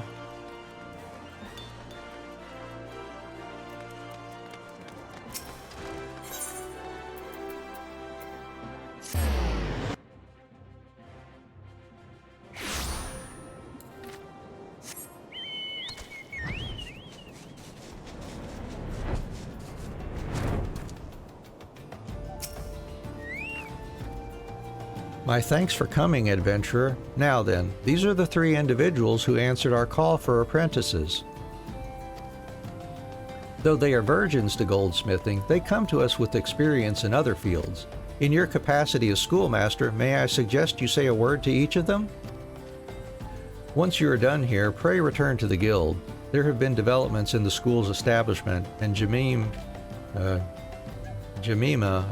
will furnish you with the details.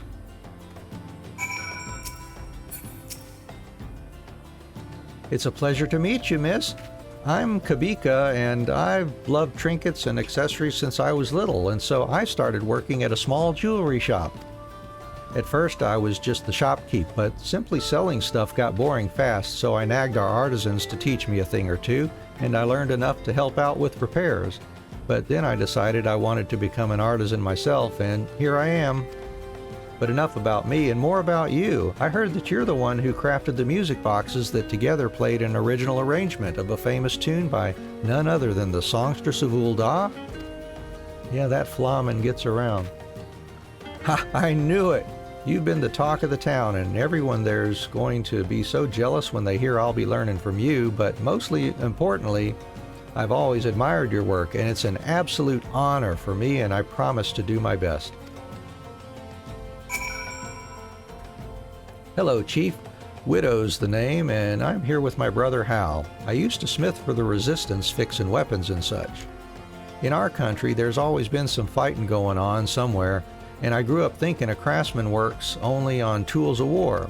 But before she died, Ma would always tell us the fighting would end one day, and when that day comes, Alamigo's going to need craftsmen what'll bring her coin and make her prosper. Recently, I started giving more thought to Ma's words, asked myself how I might help my country get back on its feet. And then this opportunity came along to learn goldsmithing, and I took it as a sign and took it up. Well, good on you, Widow. Wait, you're the teacher? But Widow said it was going to be a handsome Ellison. Fooled again, damn it. He always does it to me, and I keep falling for it. I suppose I ought to introduce myself. I'm Hal, and I'm a miner. Was, at any rate, till my bastard of a brother duped me into becoming a goldsmith. Well, that ain't exactly true, 'cause I've always been interested in the craft. You name a rock or ore, I've dug it up, and it's downright fascinating learning how it all gets used. Alright, so back to the guild then.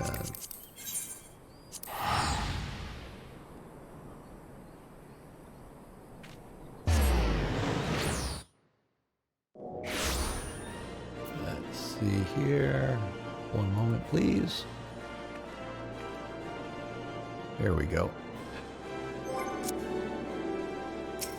Back to the Goldsmith Guild.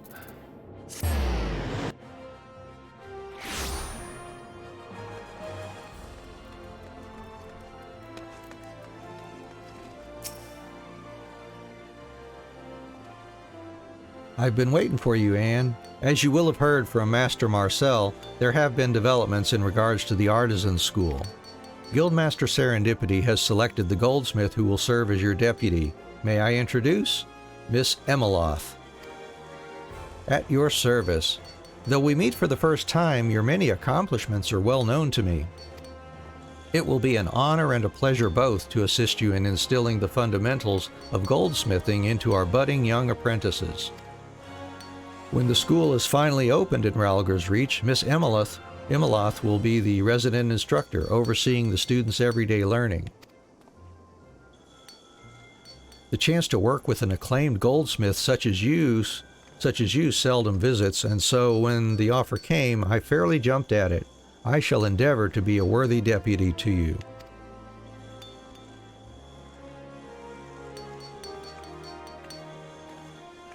Now then, it will be a little while until the classes begin, so feel free to go about your business for now. Rest assured, I shall be in touch when the time comes.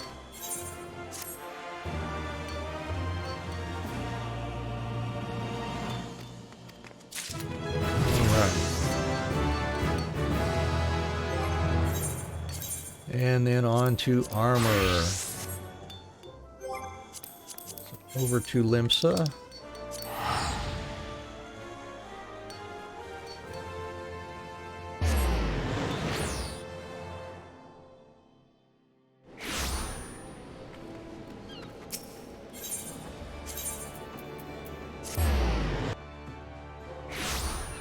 Oh, here we go with the song again. Awesome.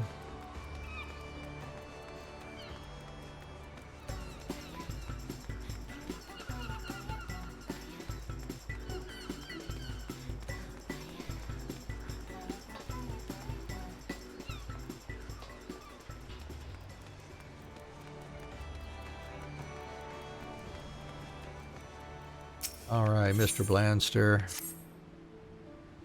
Ah, and did you hear? Our venturing friends is back from their monster hunting. I say we go and give 'em a big old Leminson welcome home. Bonanza should come along too, so she can see how well me armor held up. I'll fetch the Forge Master. Go on ahead to the wench if you like.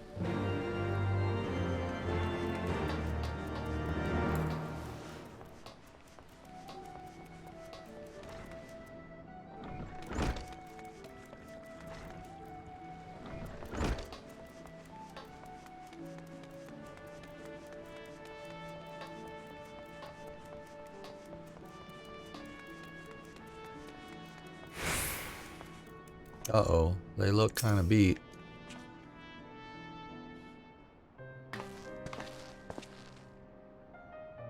What in the seven hells happened to you lot? The creature, we barely escaped with our lives. I was too slow with my spells. No, I positioned myself poorly. Listen, if there was a problem with me armor, then you'd best tell me. Don't lie to me, lad. I need to know if me work's not up to scratch. You'll not hurt me precious feelings, I promise ye. Aye, it was the armor. It's as light and strong as I could have wished for, but too tight around the shoulders. I couldn't swing my sword the way I wanted. I didn't think to adjust the plates for a gladiator's range of movement. So much for understanding me client's needs, eh? And I've got a new commission for you. Right now, me craft ain't good enough to forge the kind of equipment Juan Maga needs, but yours is. I'm asking you, as a colleague and a customer, to make him the finest armor your hammer can manage.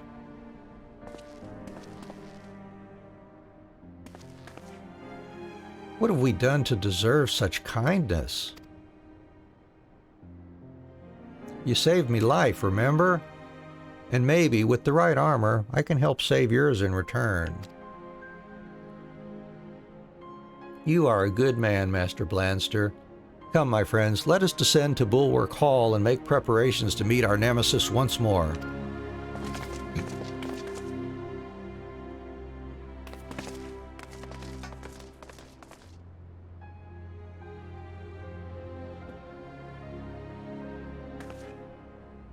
I appreciate your help in this, lass. And just to make sure there's no mistakes this time, I'll be headed to the Gladiators Guild to ask what style of armor works best for them.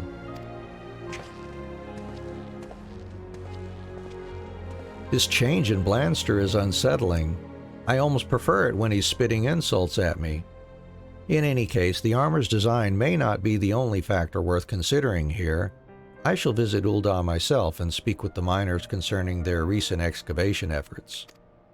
Meanwhile, you should join Blanster at the Gladiators Guild and assist him with his inquiries. Meet me at the Miners Guild when you have the answers you need.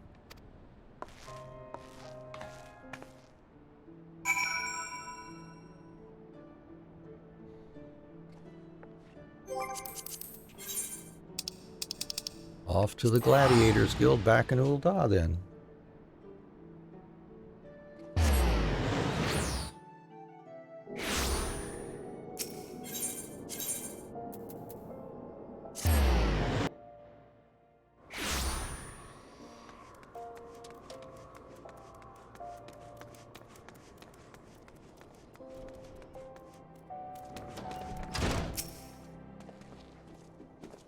Got bored of waiting, did you? I'd have been back by now if these damn sword swingers only stopped training long enough to talk to me. I already tried asking the stern-looking lass over there, but it seems she don't like me disrespectful tongue. You'll have a word with her, will you? Alright, I'll see if I can get the attention of one of these other blokes.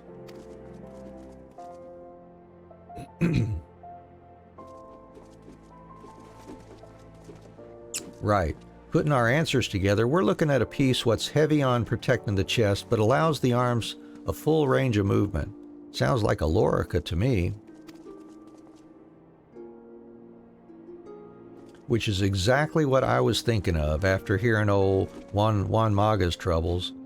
This was a long way to come to learn something I already knew. At the Miners Guild, is she? Well, let's see if the Forge Masters had more luck than us.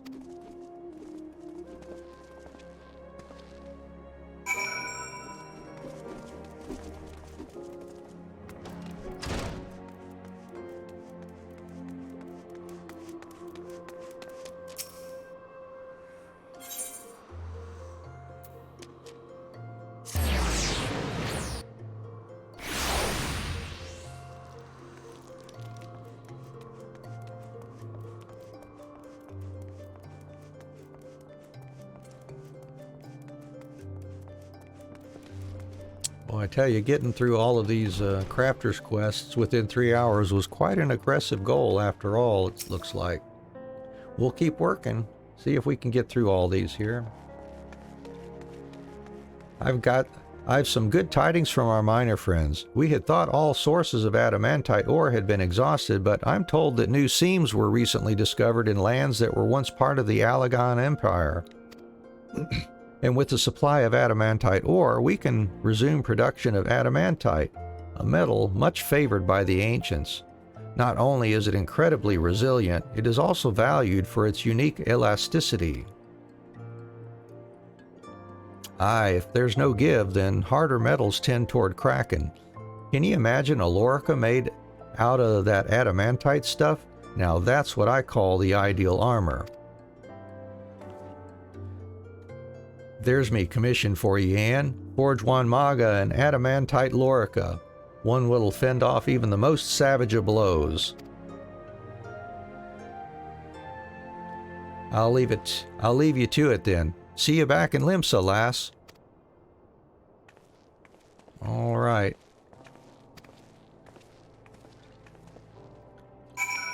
Adamantite lorica of fending. Let's see what we need for that. There it is. 3 adamantite nuggets, which is going to take 15 adamantite ores.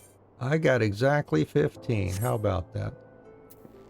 Don't have any dark steel ore though, do I?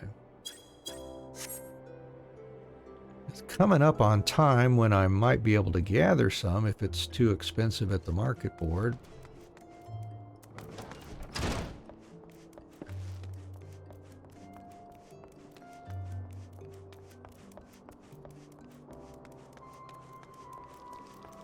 And let's see what else.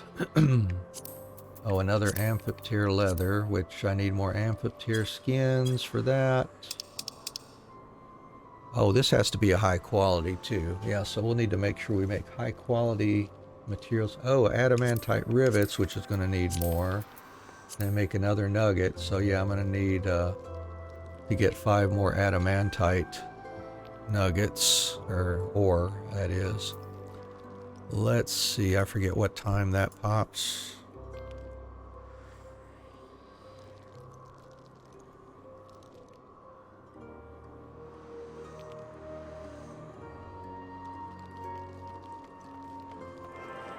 A.m. It's coming up on 12 a.m. Okay, so we'll be able to get adamantite at 12 o'clock and then dark steel at 1 o'clock, I think. Alright, well that'll be the plan for now. And the other items, let's see, grade 1 vitality dissolvent. I'm going to need 2 wyvern wings, which I don't have. Alright, well, let's go grab those if we can.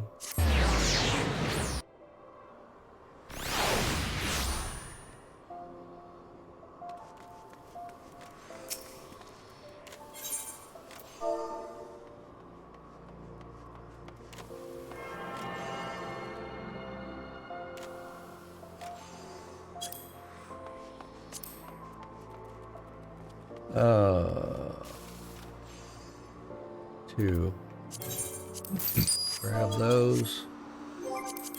And grade 1 vitality dissolvent.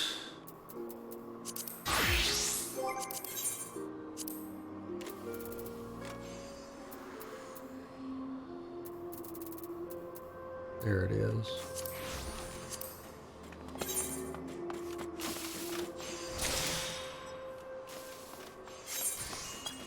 Those, and then we need more amphiptere skin.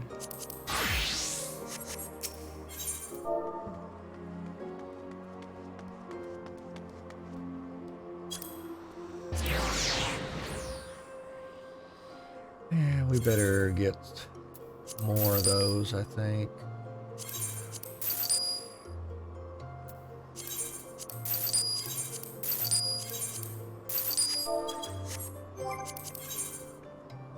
Oh, I meant to make that dissolvent high quality. Oh, I'm not thinking. I am not thinking. All right, let's see.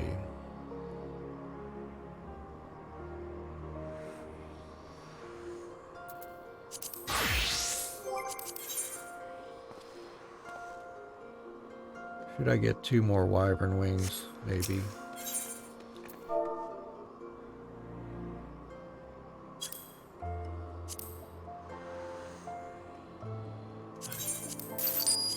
Grab those. And don't let 12 o'clock run past me here.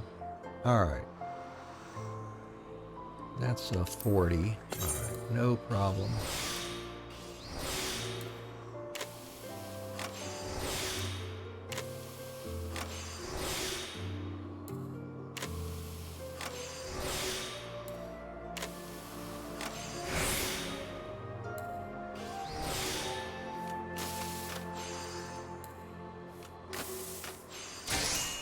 There. Feel better about that. Let's see. Maybe I'll put those regular qualities up for sale, if possible.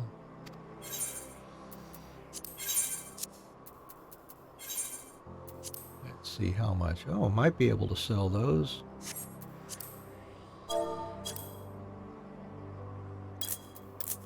Do one at a time.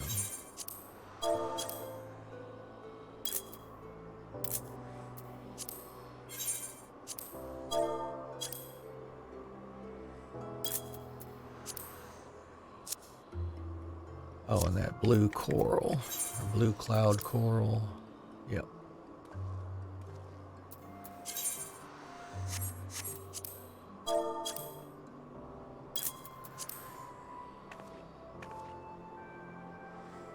And I can put those wyvern wings back up, maybe.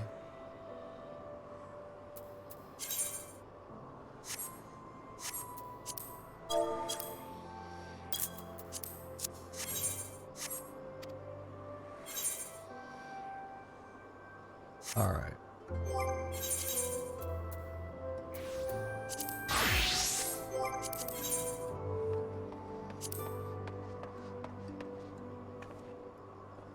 Make the amphitheater leather.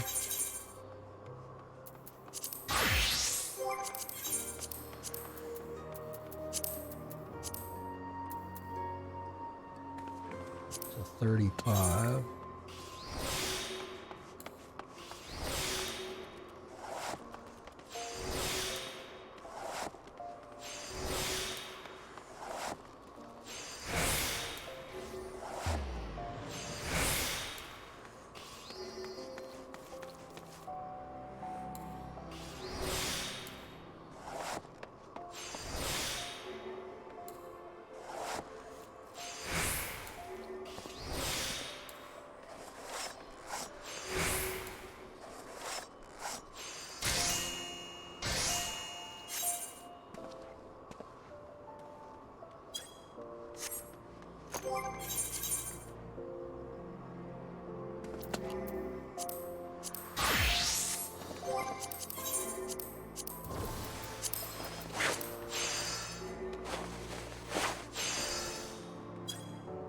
Can't make those till I get the dark steel.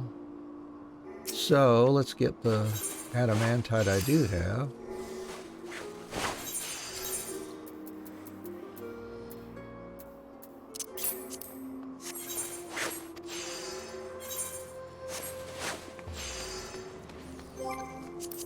All right.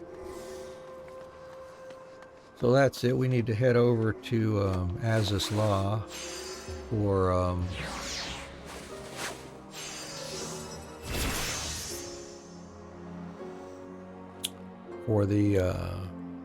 the adamantite ore. Get us a little bit more of that.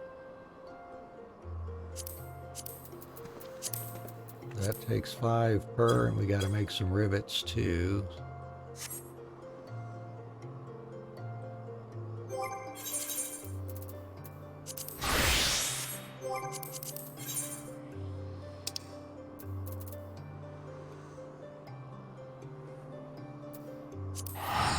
There we go.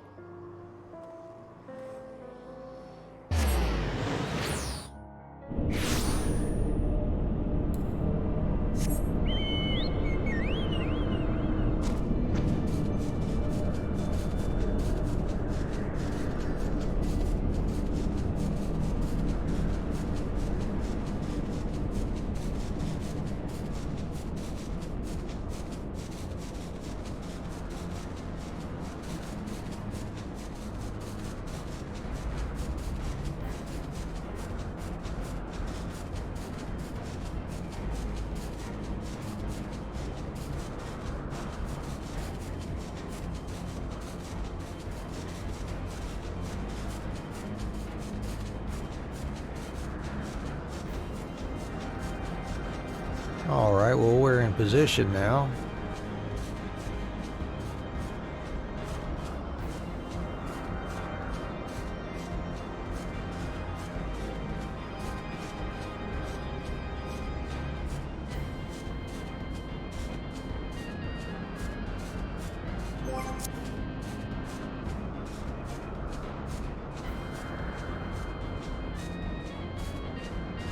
And if you've recently joined us, welcome. We're going through our Crafters level 60 quests at the end of Heavensward now, seeing if we can at least knock these out before the end of the stream today.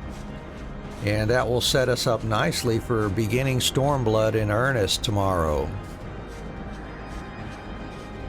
So anyways, welcome. We're happy to have you here. We're here to chat with you while we just go through the game and enjoy it together. So if you got anything you want to say, please drop it down in the comments. We'll be happy to talk with you about that. Of course, if you just prefer to lurk and enjoy the stream with us, by all means do that too. We're just happy to have you here.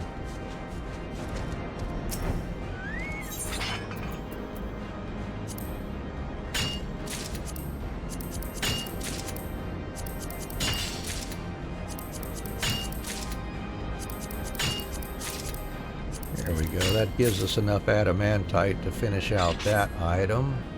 Now over to Camp Dragon Head so we can get us some dark steel ore. I think that's at 1 o'clock.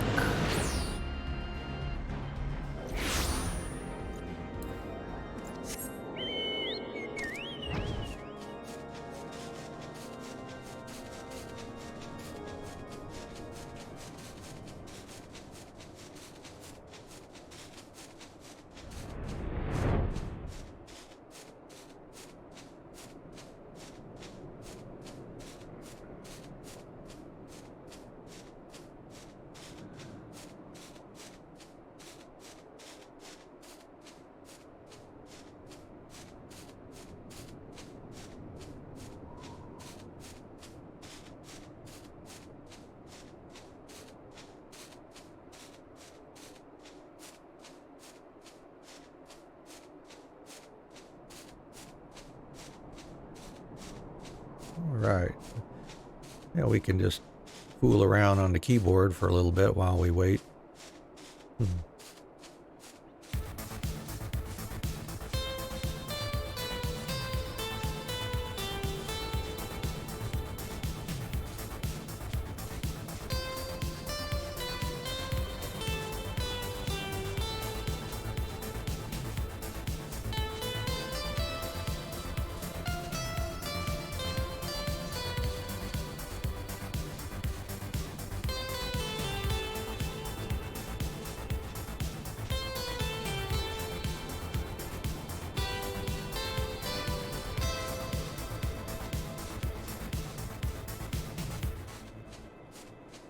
Yeah, fun way to pass the time.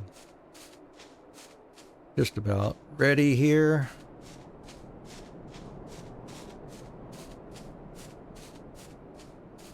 Fiddle around, think of musical ideas.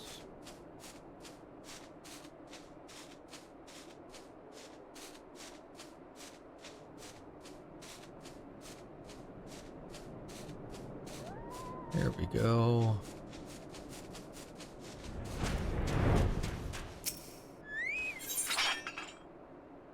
Dark steel ore. Yeah,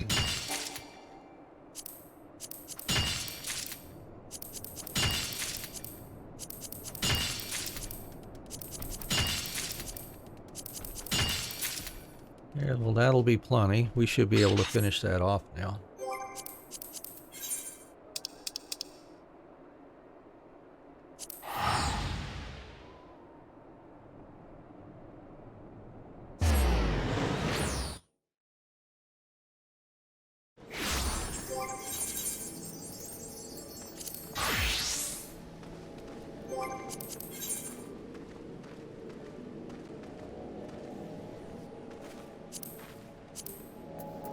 Alright, we need 4 adamantite nuggets.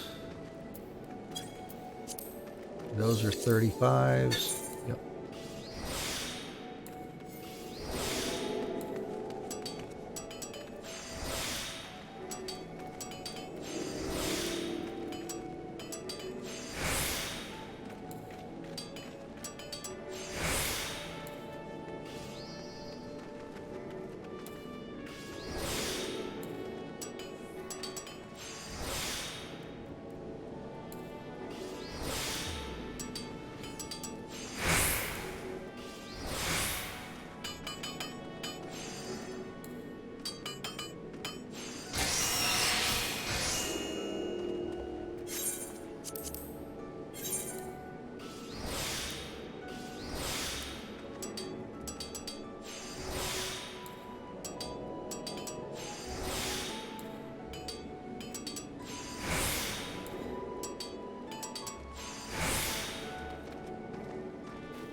Well, we have got just enough CP to be doing this particular sequence here.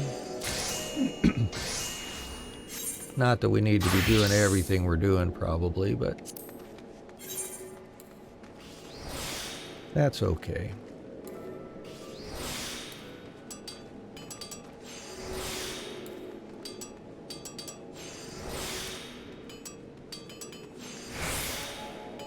With our new gear, yeah, it certainly makes it a lot easier too.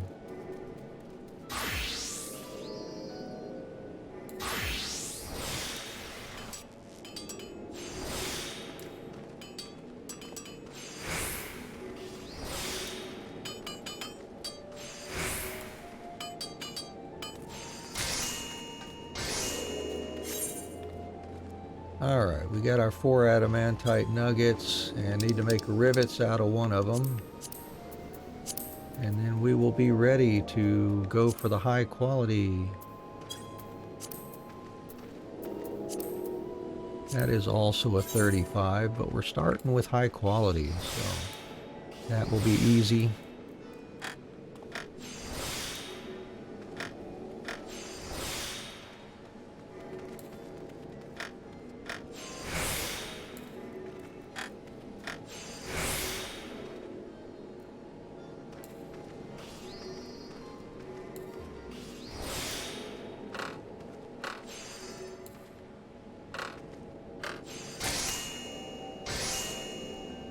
Alright, so let's see, we're going to do a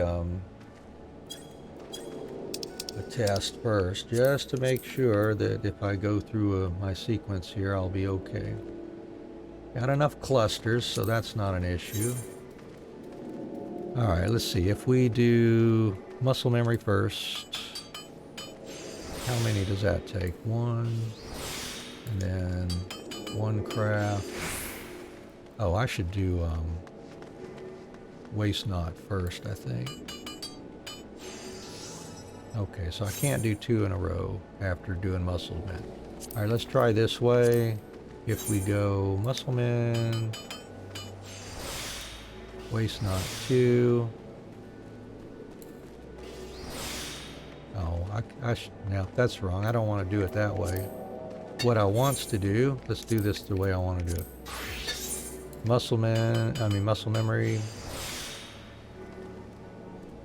Veneration first, then waste not 2 so I don't waste an extra one there. Alright, and then hit the basic synth. There. And then that's ready and primed for finishing. Now, innovation, then we'll do 4 of these.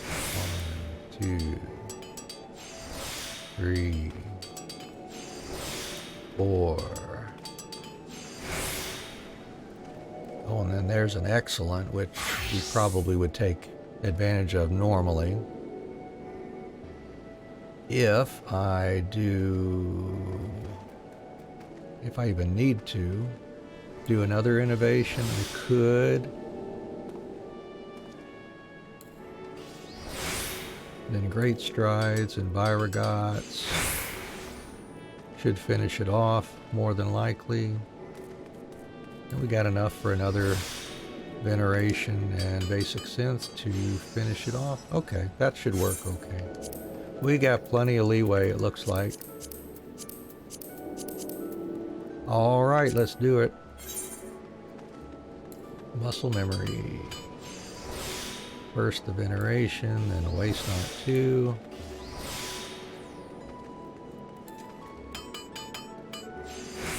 Do 1. Now, innovation. Ooh, yeah, we got a proc. That'll help. 1, 2. Another one. 3. Easy peasy. Alright.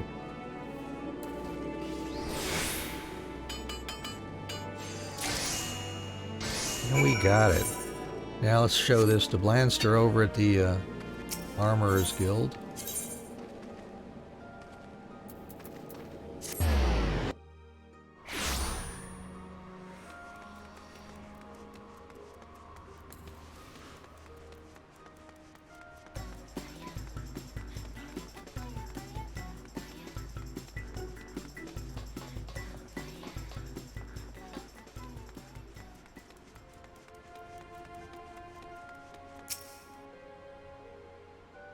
Ah, there you are, Anne. I've been itching to see this adamantite creation of yours.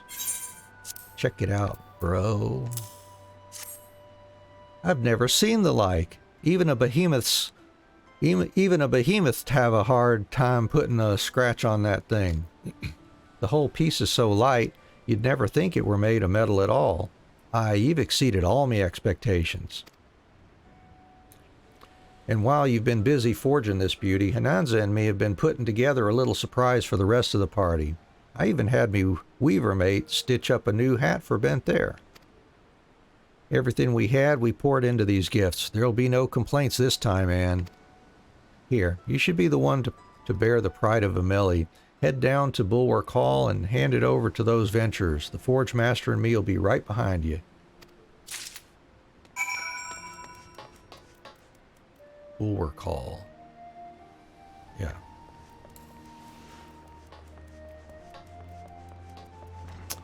So go downstairs from the drowning winch.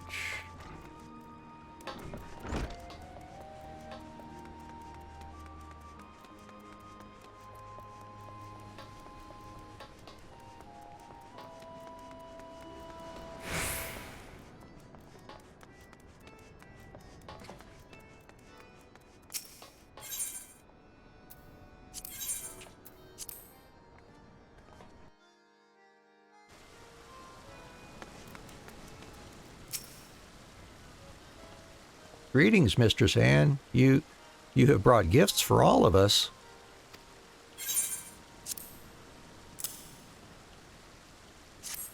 Check out the Pride of Amelie.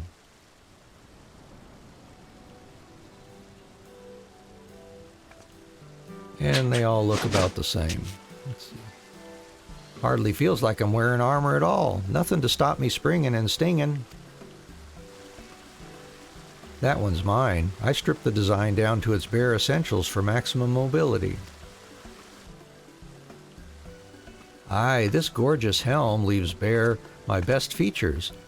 I can already picture myself weaving through our foes in a deadly dance, an epic tapestry waiting to be woven.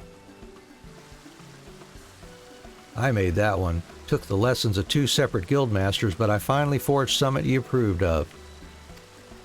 That's nice. Remember, at first she really didn't like what he made for her. Yes. Yes, I like this. I feel not the slightest resistance to my movements. That there masterpiece was forged by Anne. The perfect design crafted from the perfect metal. If you lose to your quarry with that on your back, don't bother coming back at all.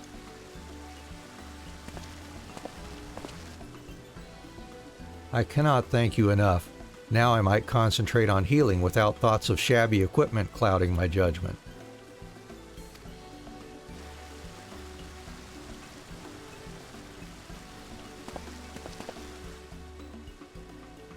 No more excuses, my fine companions. We certainly look the part of heroes, so let us prove that we are such in truth. Onwards!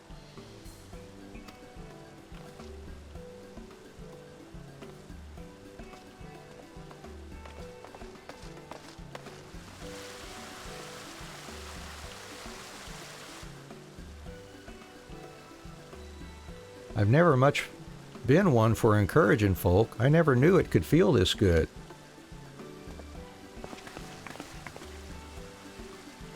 Getting beaten by you all them years ago was bad enough, but after losing the same contest to Anne in front of the Admiral no less, I lost me way as well.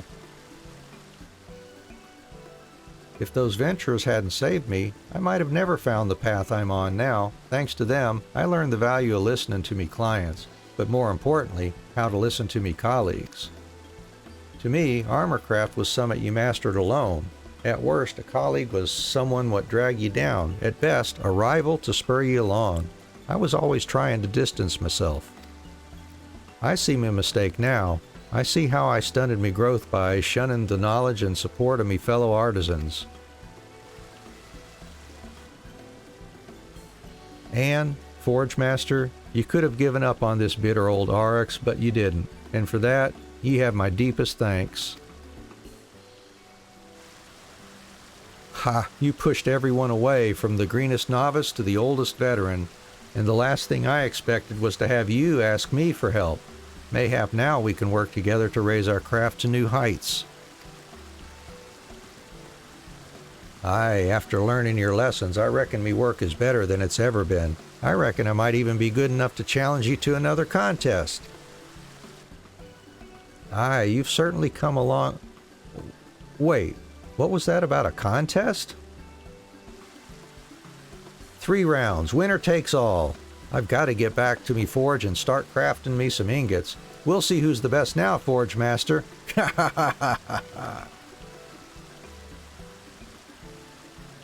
Did we not just talk about this rival business?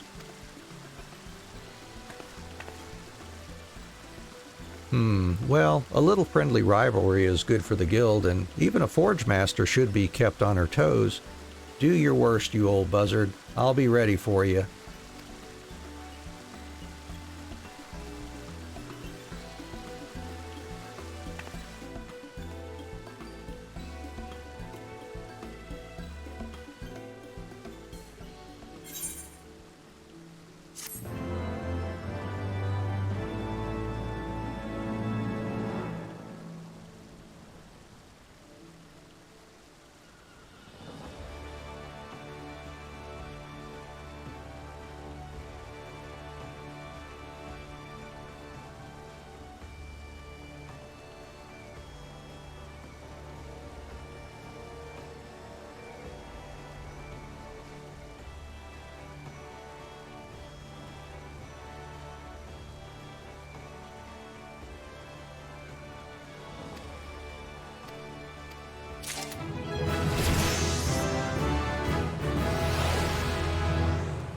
Alright, we're going to try restarting our stream here.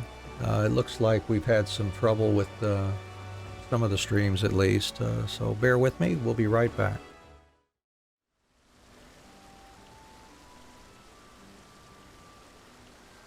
Alright, I think we're back. I'm not sure what happened. Streams dropped out a little while back, it looks like, so we'll just continue on here for the next little bit of our stream here. We finished up the armorer's quest here. We're getting ready to start the intro quest for armor here. We still got blacksmith and carpenter to do.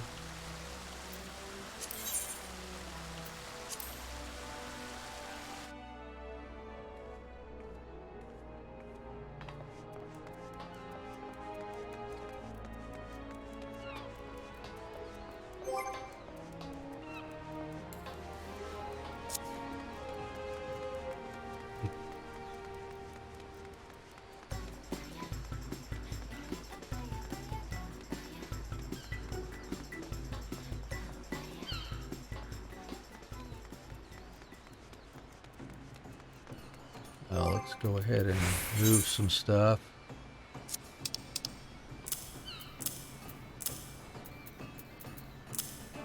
There we go. And I could sell that extra vitality dissolvent too.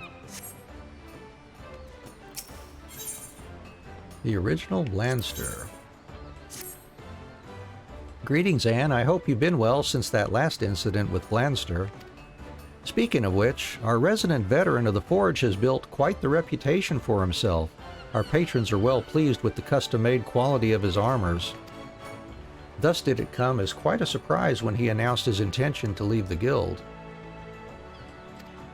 I questioned him on this sudden change of heart, but the stubborn Oryx refused to divulge his reasons. Despite all that has happened, I suppose he must be uncomfortable confiding aught in me. Mayhap you would have better luck?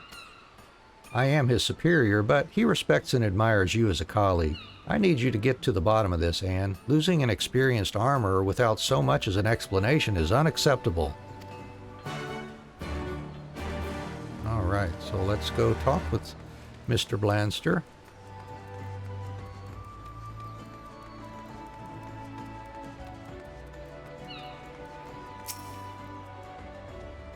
Well, well, if it ain't me old forge mate Anne. What's with the grim face? Aye, you've the right of it. I mean to put the guild behind me. Now, I've confidence in me skills, and I reckon that lately I've been forging some of the best pieces of me career. But I couldn't figure out for the life of me why I didn't feel myself the equal of you or the Forge Master. After a good bit of thinking, though, I came to the realization that me work just lacks character. I was just arriving at that conclusion, you see, when I saw an adventurer by the aft castle wearing a helm of the oddest design. I had to stop her and ask where she got it from. You know what she says? Some envoy from the Far East gave it to her for services rendered during Heaven's Turn or some such. And that's when I had me an epiphany. I needed to learn how to infuse me work with as much character as radiated from that odd-looking helmet. I needed to study with the folk what make 'em. But if I'm to bugger off on a pilgrimage of enlightenment to the Far East, I can't bloody well keep taking on commissions now, can I? That's why I gave me notice to Hananza. You can try to talk me out of it till you're blue in the face, but me mind's made up. Okay.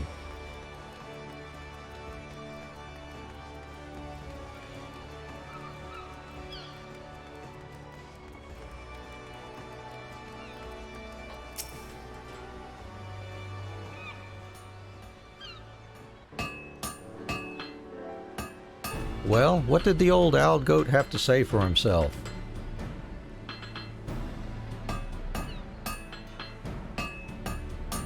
I see. I certainly appreciate you clearing up that mystery, but why does he...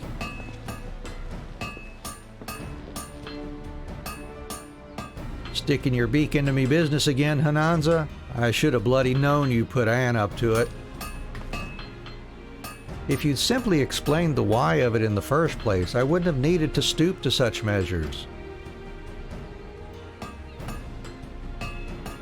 And I also could have told you at the outset that you needn't cut all ties with the guild. 'Tis perfectly acceptable for an artisan to take an occasional leave of absence for the purpose of self-improvement. A leave of absence, you call it? Aye, well, I suppose that works too. I'm serious about training new skills, but I'd be glad to keep me position at your forge if you'd still have me. Right. I'll take me leave then, Forge Master. And if it ain't too much trouble, I'd appreciate it if you could see to me clients' needs while I'm gone. Aye, we'll take care of any requests for repairs or adjustments. You just stay focused. I don't want to see you back here until you're satisfied that you've grown as a craftsman. Understood. Well, I'm off to seek a ship to the Far East. Keep them fires hot, eh?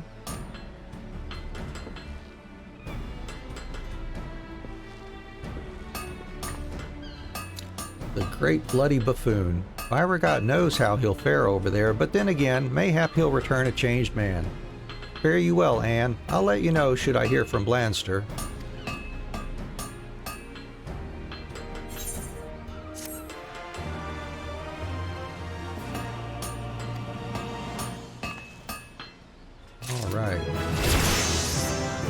Armor completed.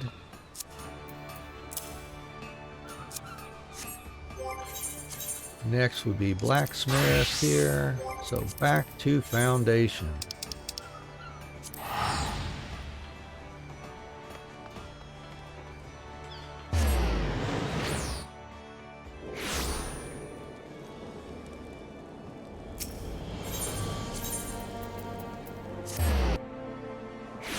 And I'm gonna bet that one wants adamantite too, more than likely. What do you think?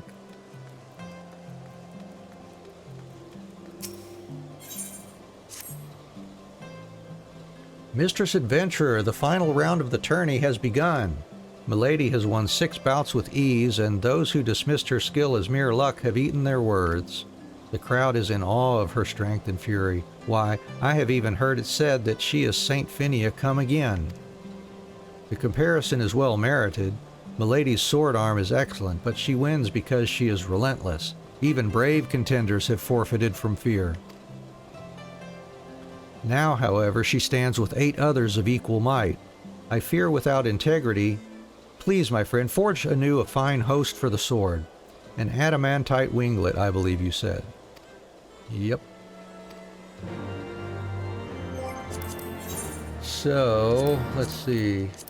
There it is, first thing on the list. Oh my gosh, I need 3 adamantite nuggets, which means 15 more adamantite ores. Yeah. Alright, well, we'll see how much those are on the board. Arm Regis nugget, I think I should be able to make. Nope, I still need more Arm Regis sand. Ah, okay. Birch lumber, what about that? I need to get me some birch logs. Nope, I've got birch logs, thank goodness. Even though they're over there right near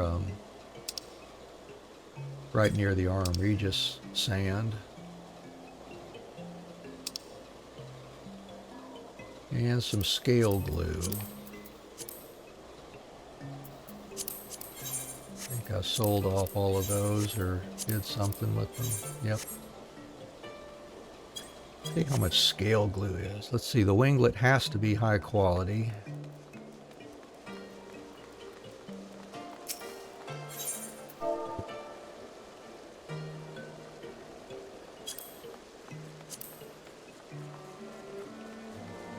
You know what? I'd almost rather buy this, I think. Instead of buying the parts and making that one.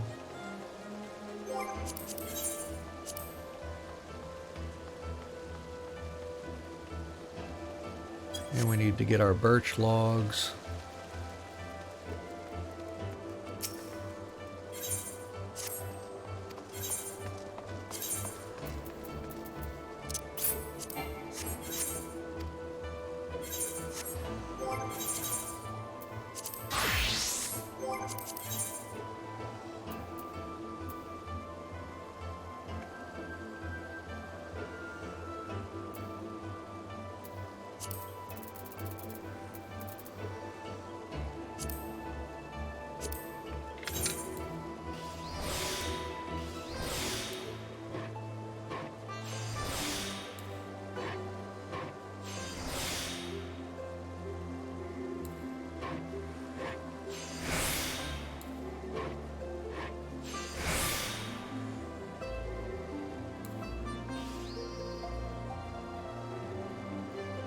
Hey, Diggs.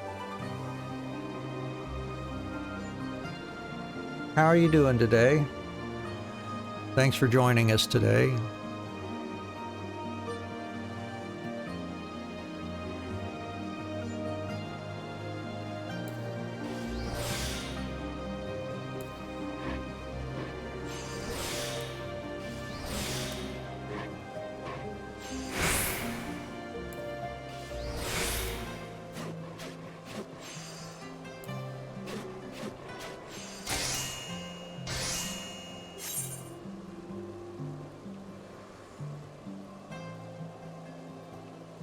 Here's our birch lumber.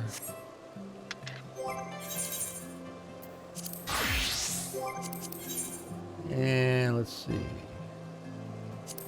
That's right, we need adamantite, so see if we can buy at least 13 more adamantite ores.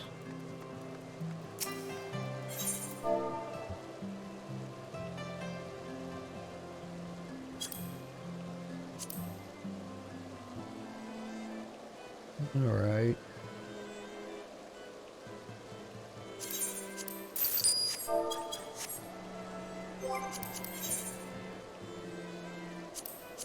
And I gotta go get me some Arm Regis sand. Let's see how much, I forget how much it was selling for.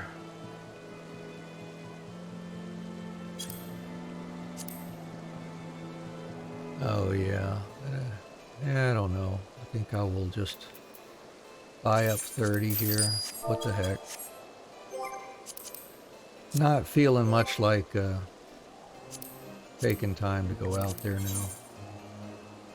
Alright, I gotta dump some stuff from my inventory and then I'll get cracking here.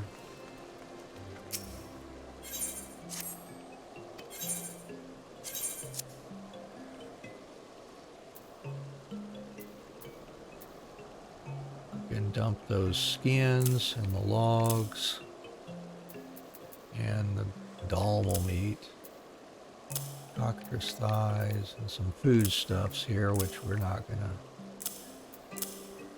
make any use of here anytime soon.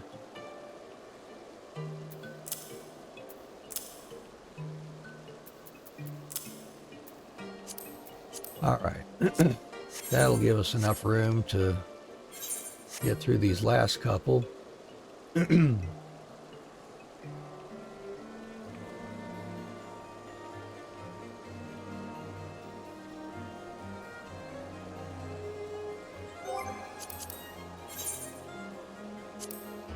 All right, 3 adamantite nuggets.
And that should be the last adamantite nugget we need for now.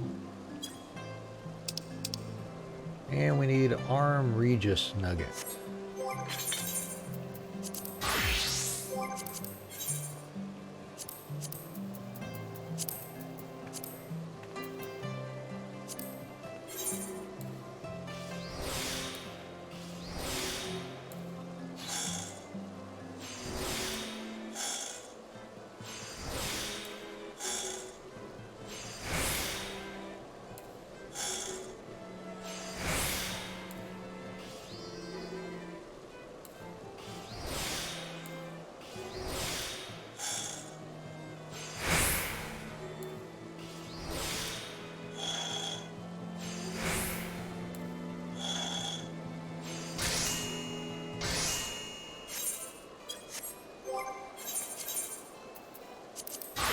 And here we go. We should be good to do this one. We'll do it. Let's see how. I better double check the amount of progress this makes here. And with the veneration, you get through one. Yeah. Then another one would finish it off, right? Yep. All right, let's do it then. 1, 2, 3.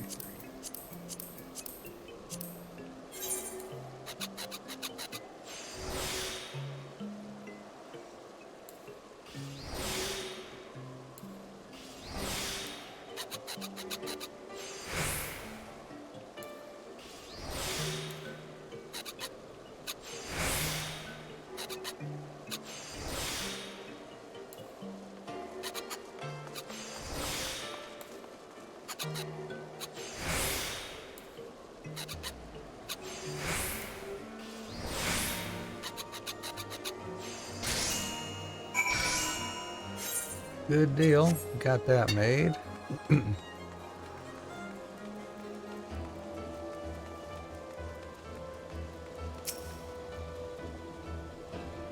Is it done, Mistress Adventurer? Has the new host for integrity been forged?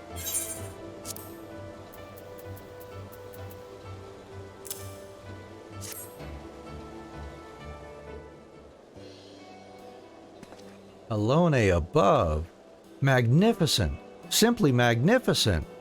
If you will allow me to transfer the remains of Saint Phinia.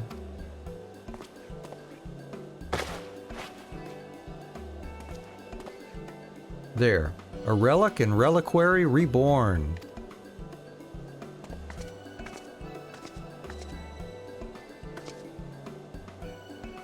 Cremandane, of all the times to... Ah, and... weaponry. Fury, take me. You remade that rusty sword? Out of the kindness of her heart, milady. It is a masterpiece, is it not? And it is yours, free of charge. The blade is blessed. The hilt is a reliquary of Saint Phinia, and bound within are the prayers of your ancestors, no doubt uttered during pitched battles. When you wield this blade, all of House Gervon walks with you. Allow me to present integrity. May it carry you to victory this day. Free of charge? All this? For nothing? I cannot accept this. I had thought it strange that we could afford a smith of Anne's caliber with my coffers so bare. How did you pay, Fremendane? With promises?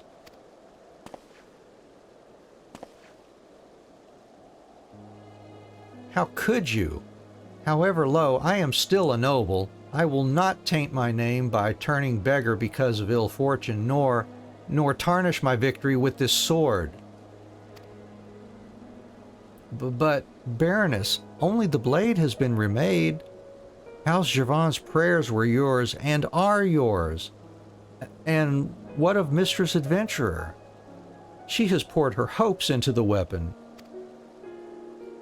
As have I. We are the people you wish to protect, yes? How can you deny your duty to us? How can you just leave this sword to rust? No, I could never. My father would...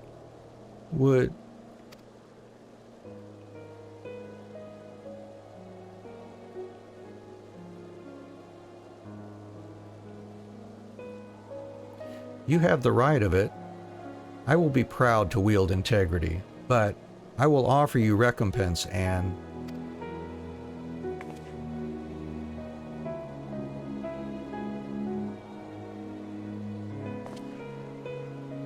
The Signan Rosary, my lady. But that is the only valuable left, and it was your parents' favorite. I know, Fremendane. When I am champion, Anne, I will give you the tourney prize to have it back. Is that all right?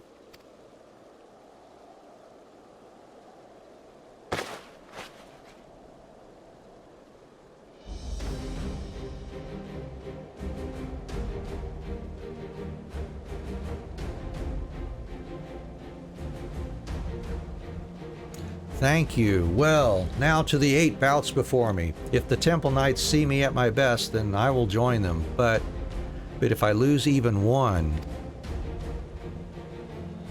You two await. Await me here. I will return from the proving grounds to tell you if I win. When I win.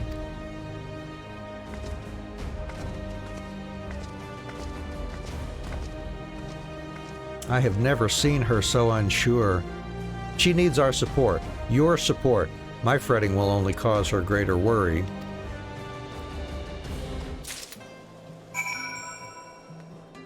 All right, so let's go to the Light Feather Proving Grounds.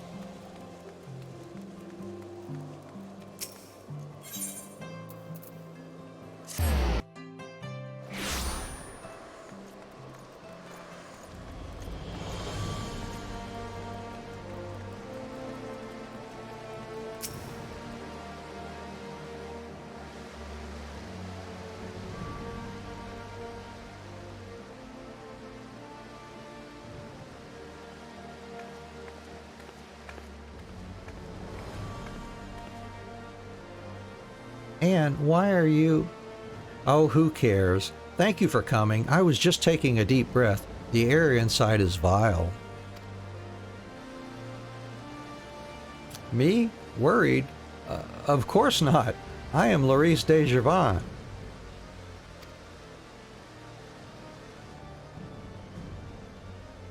Never give up, never give in, as Father said. Lead by example. No weakness, no faltering. I must be iron, unbending, unyielding, as Father said. He was a good leader, Anne. I can be too. A voice for the voiceless. I will win. That's the spirit.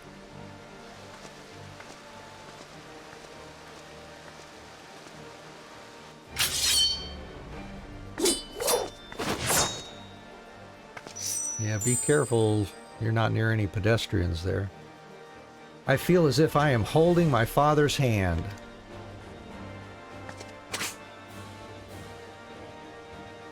Courage, Laurice, courage.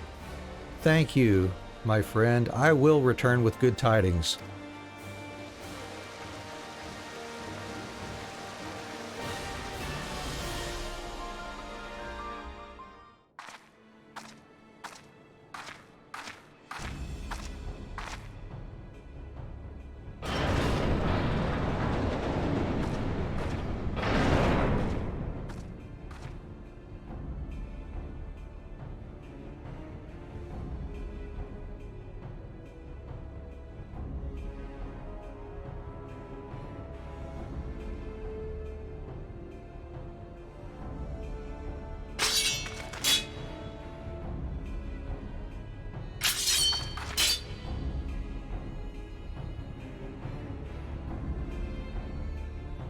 Forward!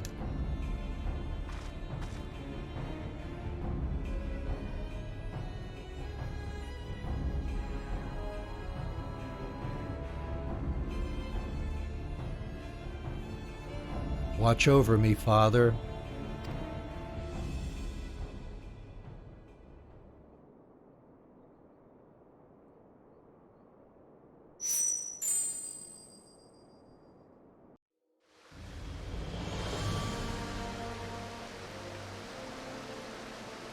Mistress Adventurer!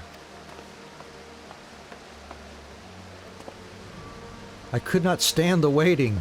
Is Milady... Thank you. She needed encouragement. I am glad you were here to give it. Well, shall we wait for tidings?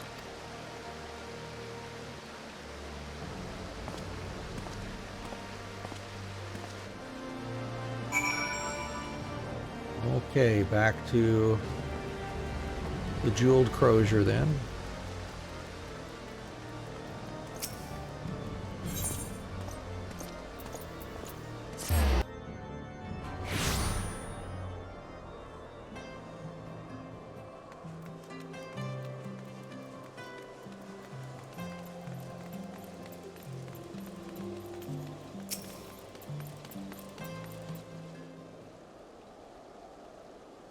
The tourney ought to have ended by now. Where is... Milady, dear, I hope that...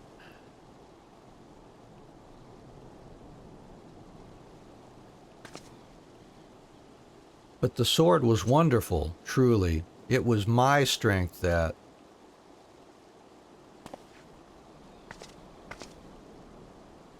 No...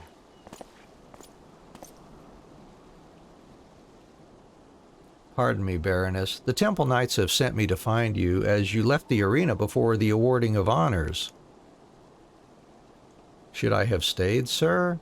I lost in the first bout. The champion's laurels were not yours, milady, but you have won an honor, that of the most valiant. You faced an opponent who was thrice your size, yet neither retreated nor hesitated. In truth, we thought you would pummel the man to death. None who saw the tourney will soon forget your fury, madam.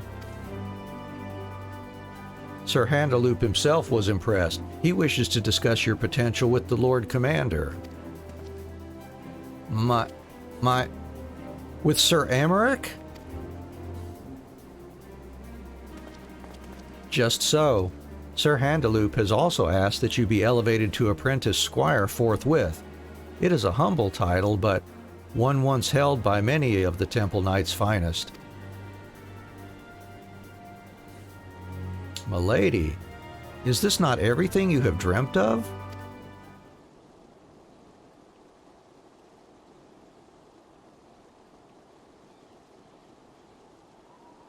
My lady, if I may, where did you find that glorious sword? Integrity, it is the sword of House Gervant made anew by this master of the forge, Anne. Master Anne. I will make it a point to remember the name. Well, Baroness Larice, I will bid you adieu. But allow me to present your winnings.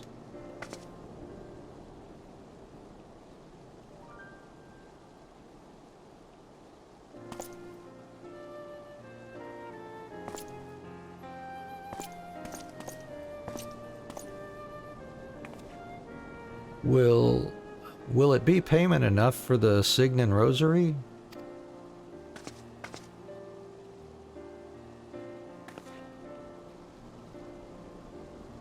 I called you a master, for a master you are, Anne, and I could have done none of this without your aid. I need not continue. It is our exploits, our victories, that history will remember, not our words, and I have no doubt you will be mighty indeed. May you ever reach new heights, my friend.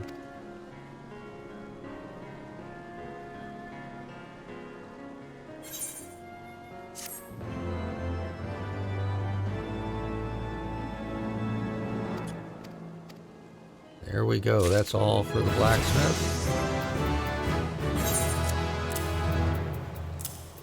Put those there. Now let's go ahead and do the intro for blacksmith as well. Do Stormblood. And we are just going to push through and get Carpenter out of the way too, so we can start tomorrow focused on Stormblood proper. Alright, let's see. Let's go speak with Brithale.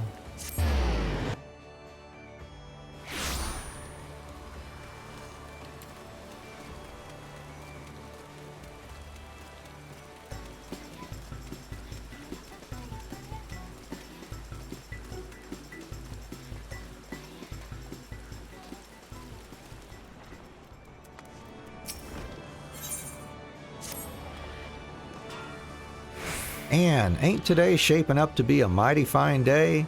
First I get a promising letter from a potential recruit from the Far East, and not long after ye show up. I know. Couldn't believe it myself when I learned that someone from beyond the 5 seas wanted to take up an apprenticeship at our humble establishment, but sure as day, that's what it says on this here paper. Forge Master Brithale, I am writing to you today to express my desire to learn more about your guild and the blacksmithing techniques you employ. I am currently preparing to depart for Limsa Lominsa and should be arriving shortly after this reaches you. On second thought, perhaps promising wasn't the right word. He don't expressly state he's looking to join or even give us a name for that matter. Well, at least they're an enthusiastic bugger, which is a lot more than can be said about half me crew at the moment. We've been a bit short-handed, so everyone's been working from sunup to sundown. They're dead on their feet, Anne. That's why I'll be sending you to escort our mysterious new recruit back here. I know. The letter ain't much to go on. I reckon if you snoop about the docks for long enough, though, you'll come across our friend sooner or later.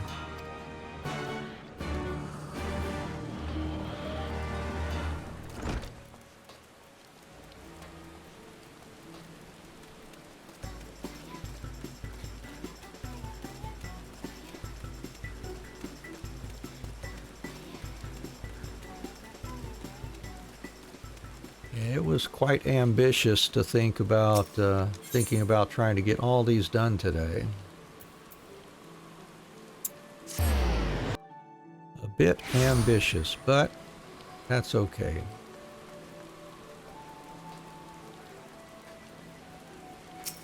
Hello, Far Eastern maiden.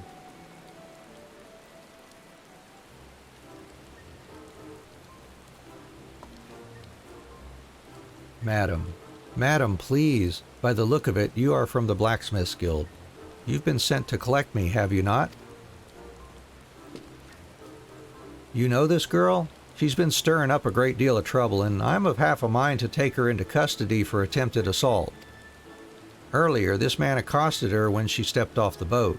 Rather than telling him to bugger off or approach a nearby officer for help, however, she responded by pulling out a sword and slashing wildly at him. Luckily, I was close enough to intervene and prevent anyone from coming to harm. I've been questioning them since, but I haven't been able to get a peep out of the girl, and this fool beside her won't stop spouting lies. You stopped me without just cause and refused to let me go, even after I explained that I have somewhere I need to be. There was nothing left for me to say, least of all to a churl like you. Churl? Listen here, young lady. While that may be a suitable word to describe this ruffian, I am no such thing. I am a yellow jacket, keeper of peace and defender of Limsa Lominsa. First I'm nearly stabbed, and now you disservice me with your ugly words. All I did was shower a pretty girl with compliments. That hardly warrants this abuse. That's all you did, is it now? Perhaps next time you should use your mouth to do some of that complimenting instead of your hands. If there is a next time, that is. Truth be told, the only reason I was even here to save your sorry arse was because I came to issue you with a warning. We've received a flood of complaints regarding your unscrupulous behavior. Well, she tried to kill me.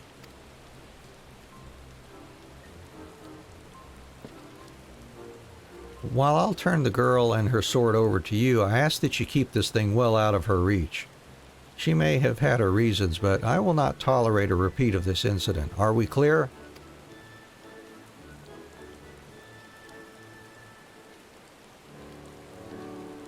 That is simply a blade I keep on hand for self-defense. It is a rubbish weapon, really. You can keep it. I will, however, have you know that that is no ordinary sword. Rather, it is a katana, the traditional weapon of the Far East. No, wait, I have an even better idea. You can present my katana to Forge Master Brithale.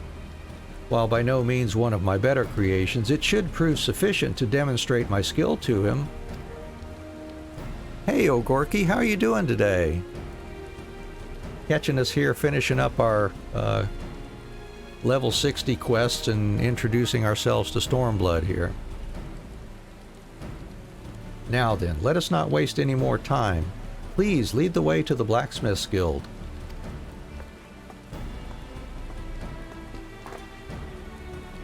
A katana wrought by her own hand. Seems she's a blacksmith of exceptional skill. She claims it's rubbish, but that's a finer weapon than any I've ever wielded.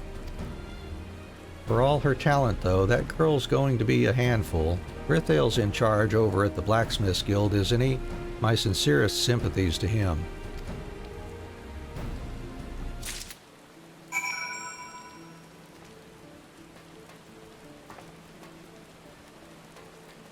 And go get that delivered to Mr. Brithale.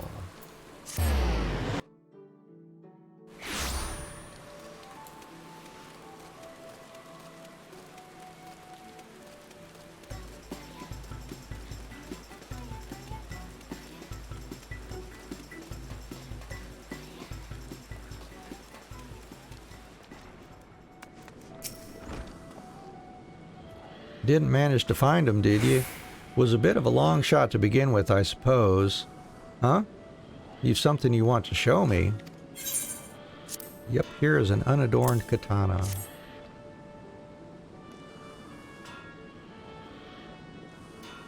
A katana? It's certainly a fine make. I'd say it's right up there with some of the stuff me better smithies can pound out. Where'd it come from?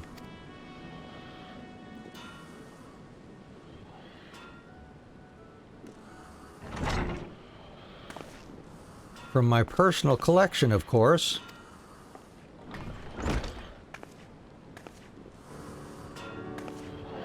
Apologies, I lost sight of Anne on our way here. Please, allow me to introduce myself.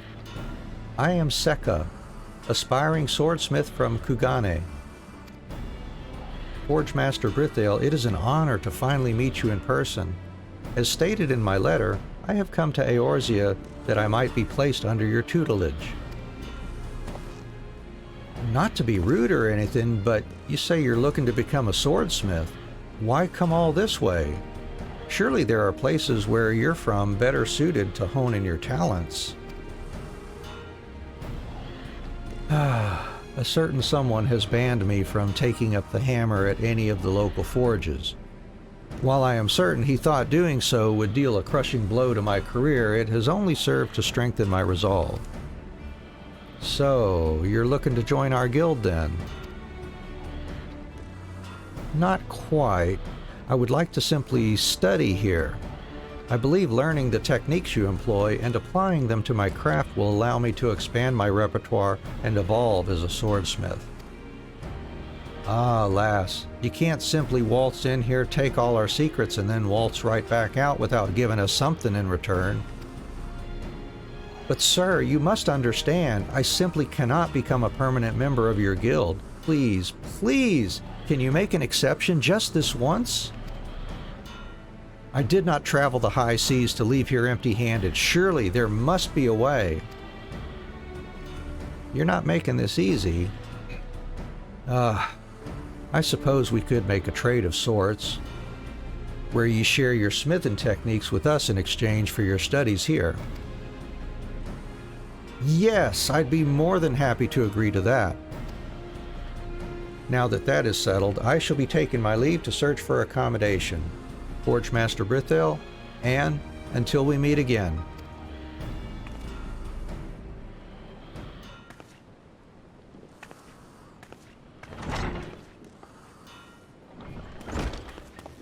Well, wasn't she something?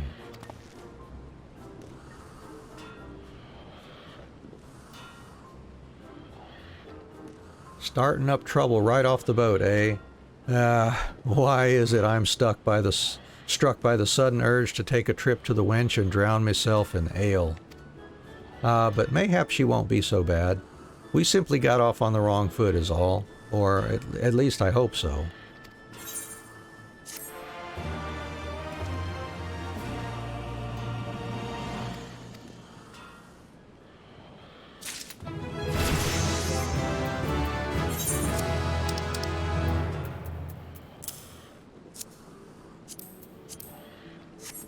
Alright, and then last but not least, Carpenter. That is also over in Foundation.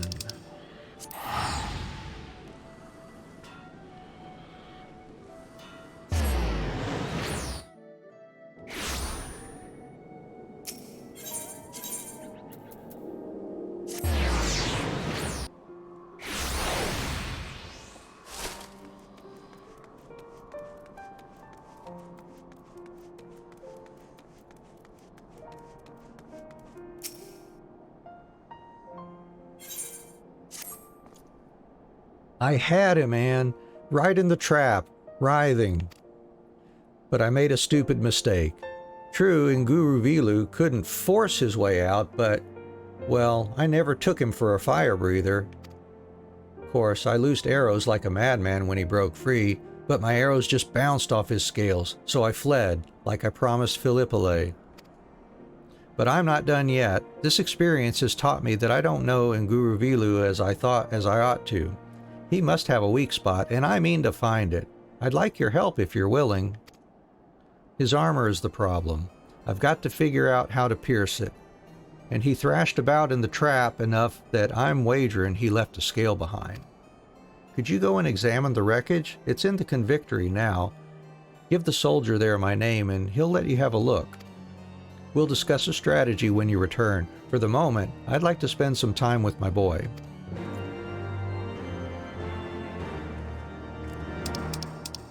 Oh Lord, we got to travel all the way over there. All right. Well, this is going to take a while to get through this one too, it looks like.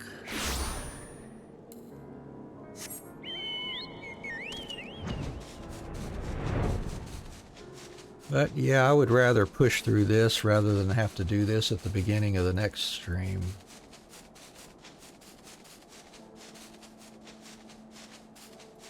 So what I'm planning to do is I'll get the crafters finished up, and then I'm going to look at what hunt marks I've got left for my Centurio seals and take them out at the beginning of the next stream, and then we'll move on to Stormblood after that.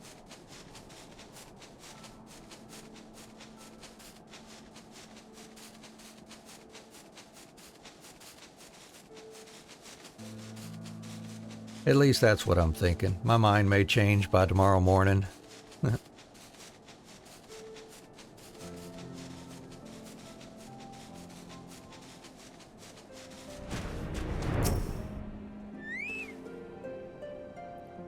Bartheview? Oh, the trap. Made that into firewood, I did. It's freezing here. Found a spearhead, though. Stuck in the dragon, most like. Have it. Can't burn it, can I?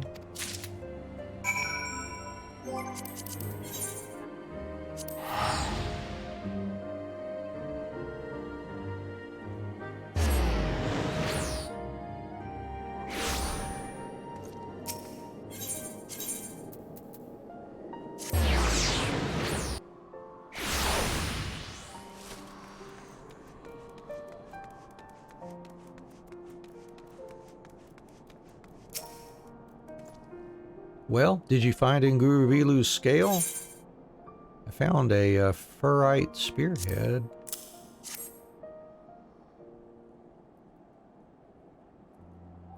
Seven hells, Anne.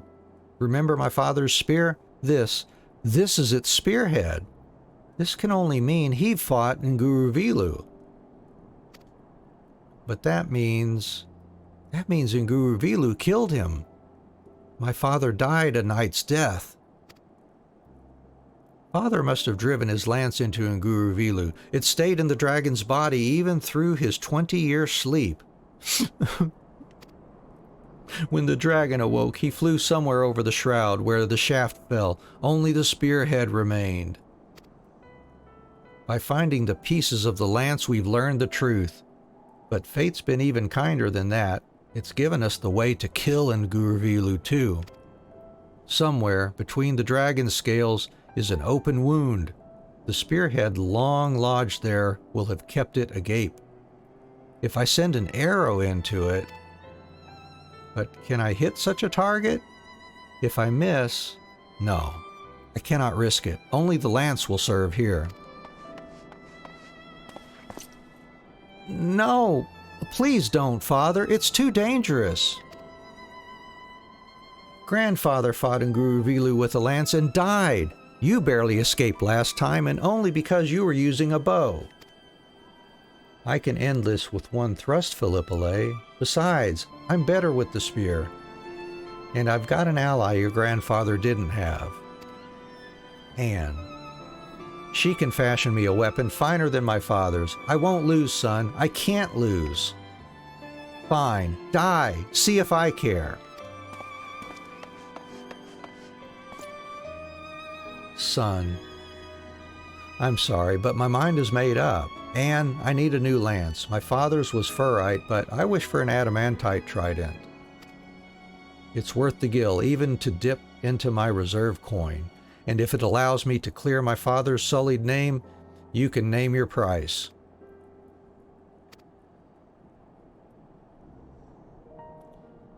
All right, adamantite trident. There it is. Oh, and of course I don't have enough adamantite still because I keep never buying enough or getting enough. But it's almost time for adamantite. Yeah, 12 o'clock in Azys Law. I will go gather more. Like Arm Regis sand and adamantite ore. I should have just taken some time to get, you know, like 50 to 100 of each one of them. Oh well. Oh well.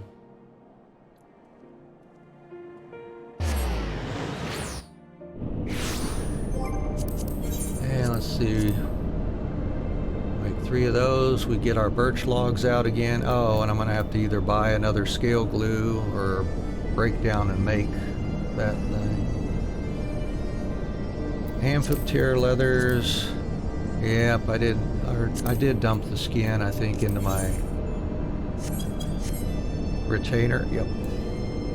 Alright. Go get us some more adamantite ore. That will pop in about 25 game minutes.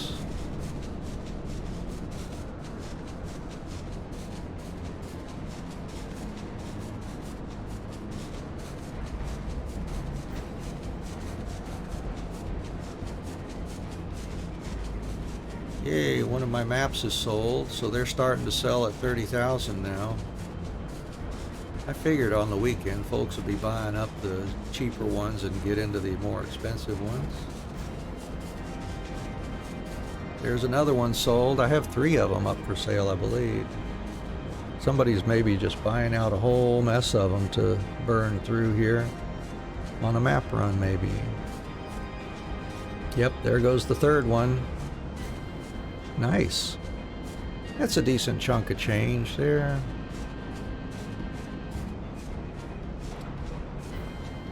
All right. Almost time, almost time.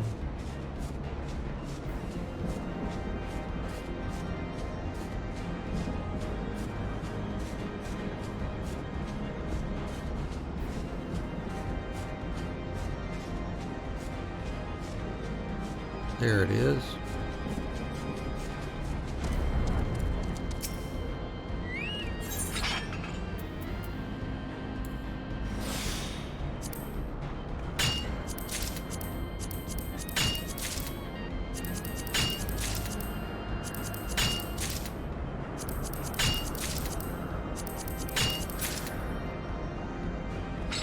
All right, let's see. Let's go back to foundation.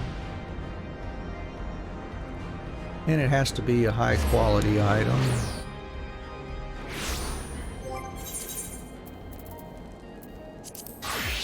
We'll go ahead and make those and then address the other items here.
All right, and we got to make that birch lumber.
And let's see, Amphipteer. Oh, those are in my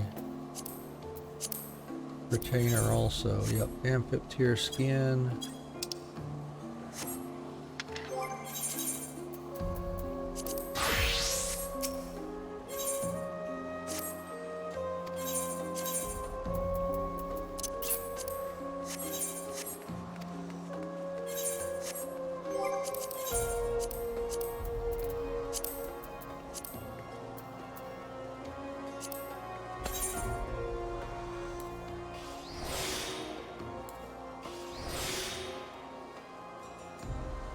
Well, that was not expected there. Was not paying attention.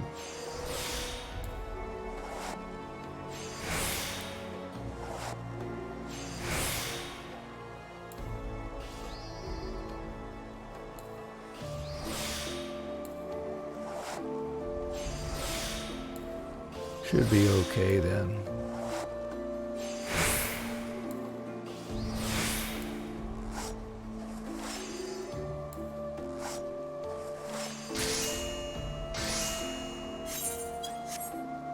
Then need some more scale glue, or the parts to make it.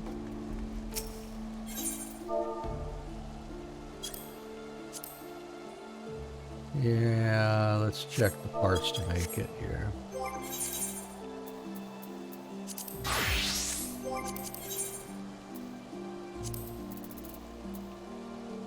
Dragon scales, Drake scales, Beast scales.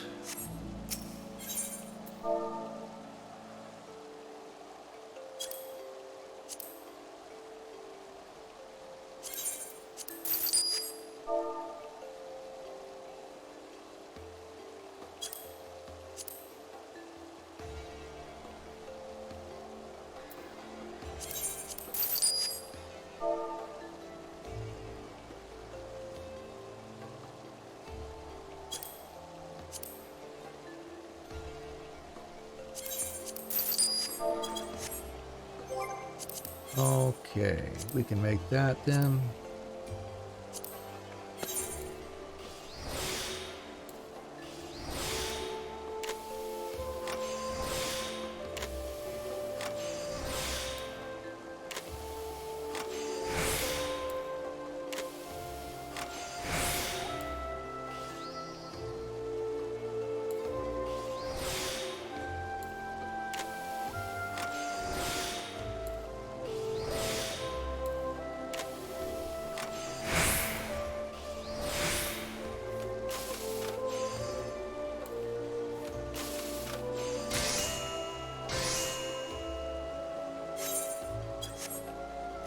All right, now for the final crafting, I think. Yep. Oh, let's do the test first. I need to make absolutely sure here. And can take one, and then the next one will finish it off. Yep.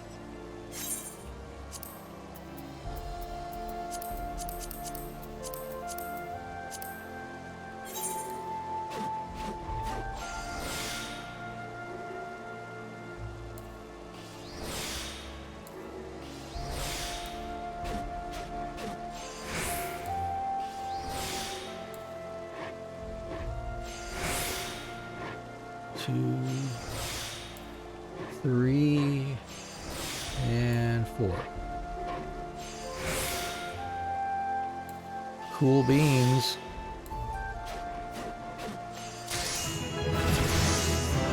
There it is. Let's deliver that to Barth of You.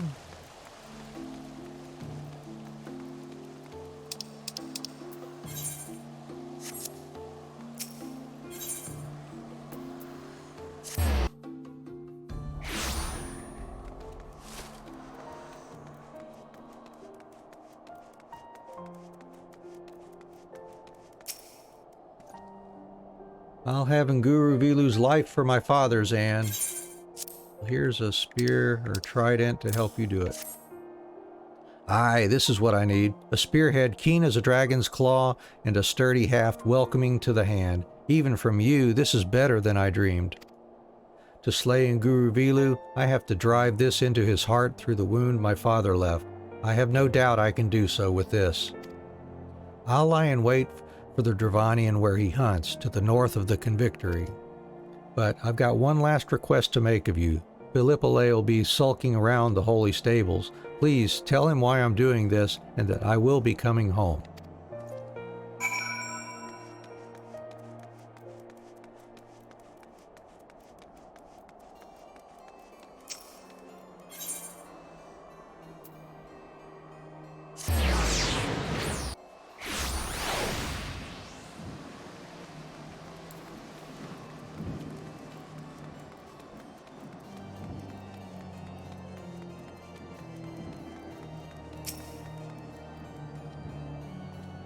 For grandfather's honor, he really said that?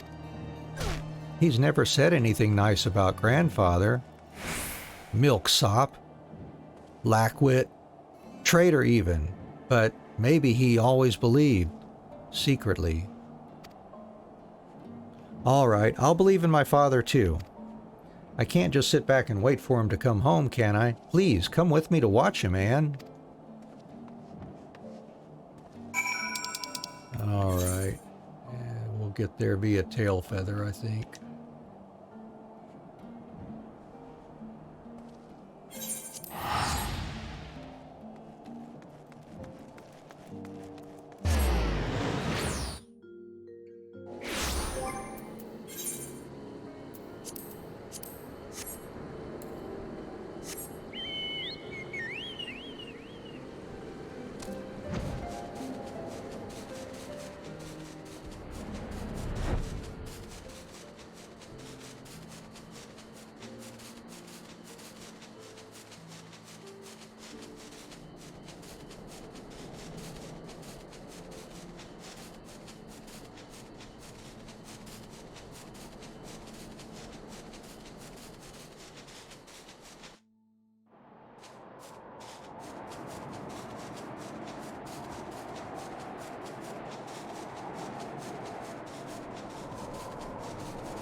See? He did it.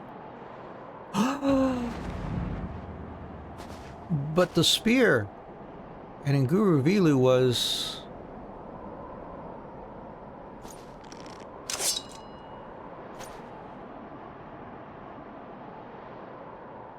Did you see that, Father? Couldn't have done it without you. You did it! You did it! Philippole, what in Halone's name are you doing here? Father, the way you moved with the lance, I was wrong to doubt you. You're a proper dragon slayer now. I am at that. I avenged my father and cleared his name. I've earned the bloody title. When the Order recognizes me, you'll finally get the life you deserve, son. And I asked much of you, and you never let me down. You've got my thanks. I could not have slain Nguruvilu without this lance, if only my father had such a fine weapon. I've got to go where he rests and apologize. I lost faith in him. I listened to what others said. Hells, I've said more than my fair share of unkind things over the years, too. Where is he, Father? Nearby. I've never been, but it's time you met him, Philippole.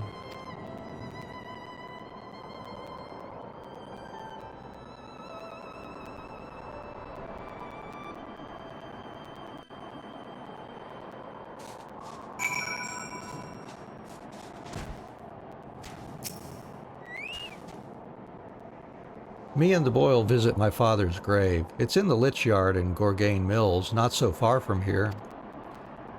He would have liked you, Anne. Why not join us?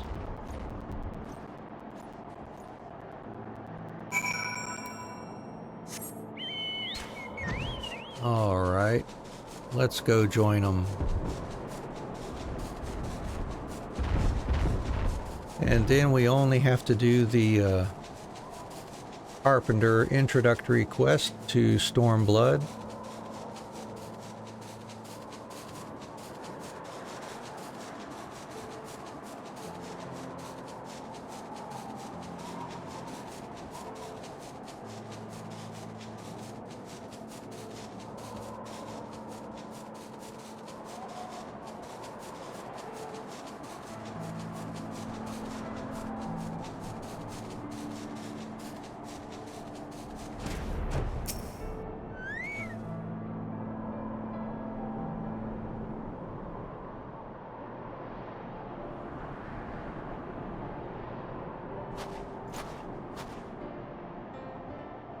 Father,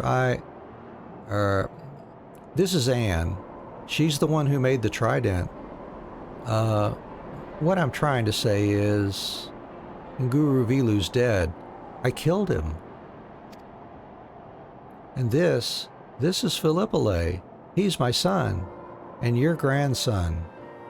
I should have brought him sooner. I should have done a good many things sooner. Believe in you. Defend your honor. You were a brave knight and a better man than me. Mine was the blow that killed Nguru Vilu, but only because your thrust was true. Farewell, Father. I'll be back.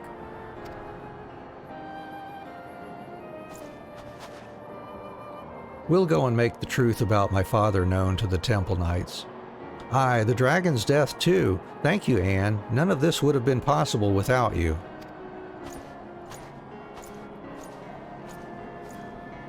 See you, Philippole.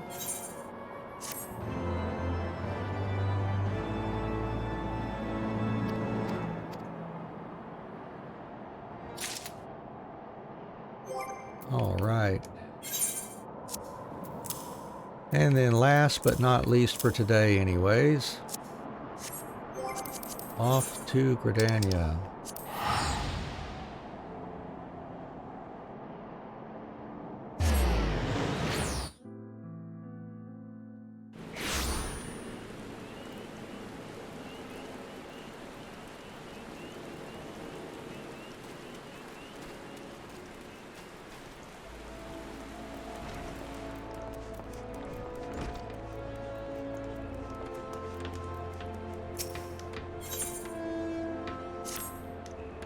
Ah, Anne, the very carpenter I thought to call upon. One of our new recruits seems spirited of late, though I have approached her on several occasions. She is reluctant to share her troubles with me. Mayhap you can try talking to her. She is like to be far more receptive to a brave and amenable woman such as yourself. Semi is her name. You can find her out front treating cedar logs.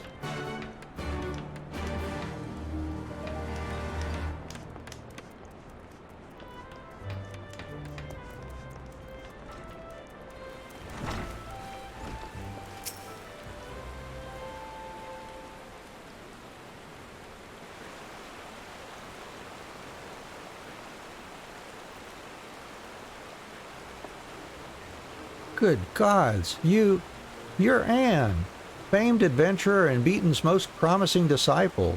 What are you doing here? Ah, yes, that. It's nothing I can speak to most of the other guild members about, much less Timbermaster Beaton. You see, our guild, it's in peril. Our sales continue to plummet, and if this downward trend is to continue, I know not what will become of it. What concerns me more than that, however, is the toll this has been taking on the Timbermaster. He's been working tirelessly and refuses to stop to even eat or drink. It's almost as though he's attempting to make up for everything at the expense of his own health. If this continues, I'm afraid he won't have the strength to grip a saw, much less restore the Carpenters Guild to its former glory. But not all is lost yet. I may have found a solution. If we were to speak with some of the locals to learn what kind of furniture designs are currently in demand, we can alter our products to fit their tastes and improve our sales. It is, however, a rather monumental task for someone to take on alone, doubly so for an inexperienced carpenter like me. Anne, please, will you help me? But of course we will. Oh, thank you. Thank you so very much. Now then, let's begin by interviewing potential customers at the Carline Canopy. All right, let's do that.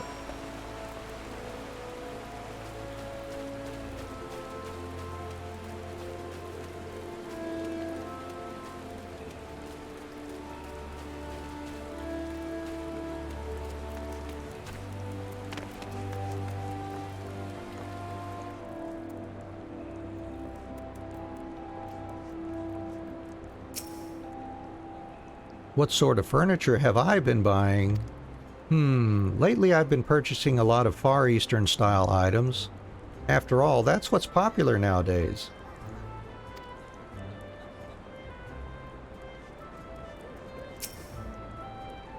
I recently finished building a house in the lavender beds and have been furnishing it with Doman-themed furniture.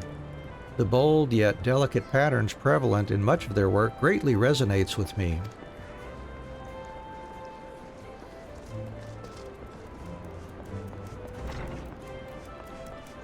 Yeah, there's another one down here. Furniture? I must say that the Hingan furnishings trickling in from the Far East have struck a chord with me. People are often far too eager to forsake their own heritage in exchange for keeping up with the latest fads. I, on the other hand, take great comfort in knowing my furniture embodies generation upon generation of tradition. All right, sounds good.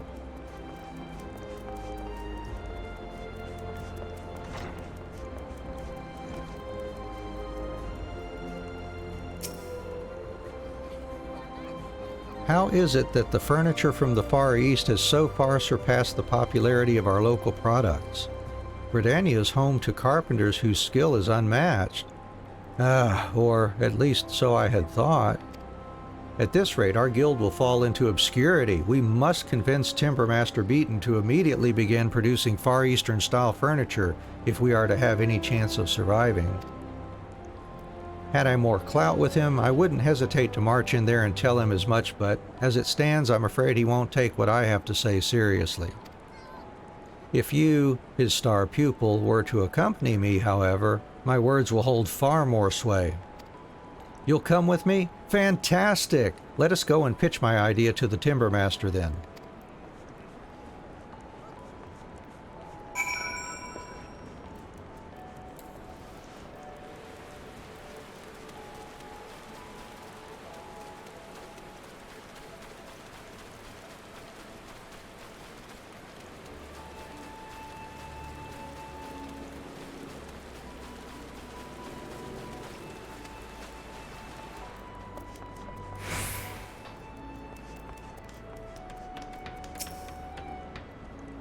I suppose the two of you are here because there is something you would like to discuss. Very well, have at it. Sir, as you might already be aware, Far Eastern furnishings have recently been flooding the market, with men and women all across Gridania, Eorzea even, only too eager to buy them.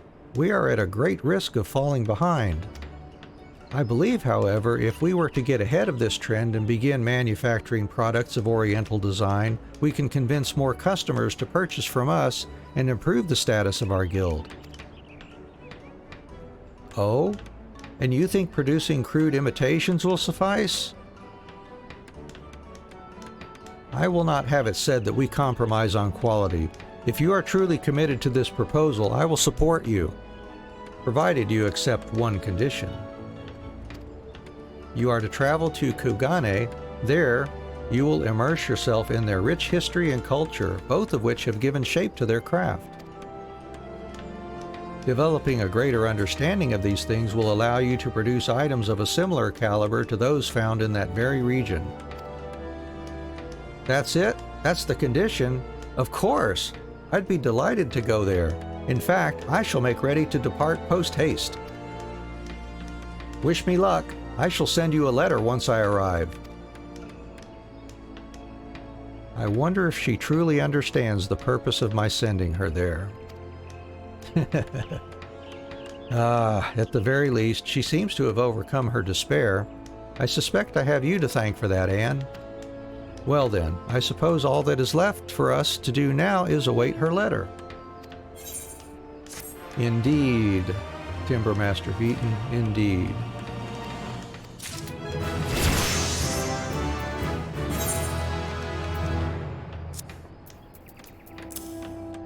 And with that, we are finished with our crafters and gatherers for Heaven's Word.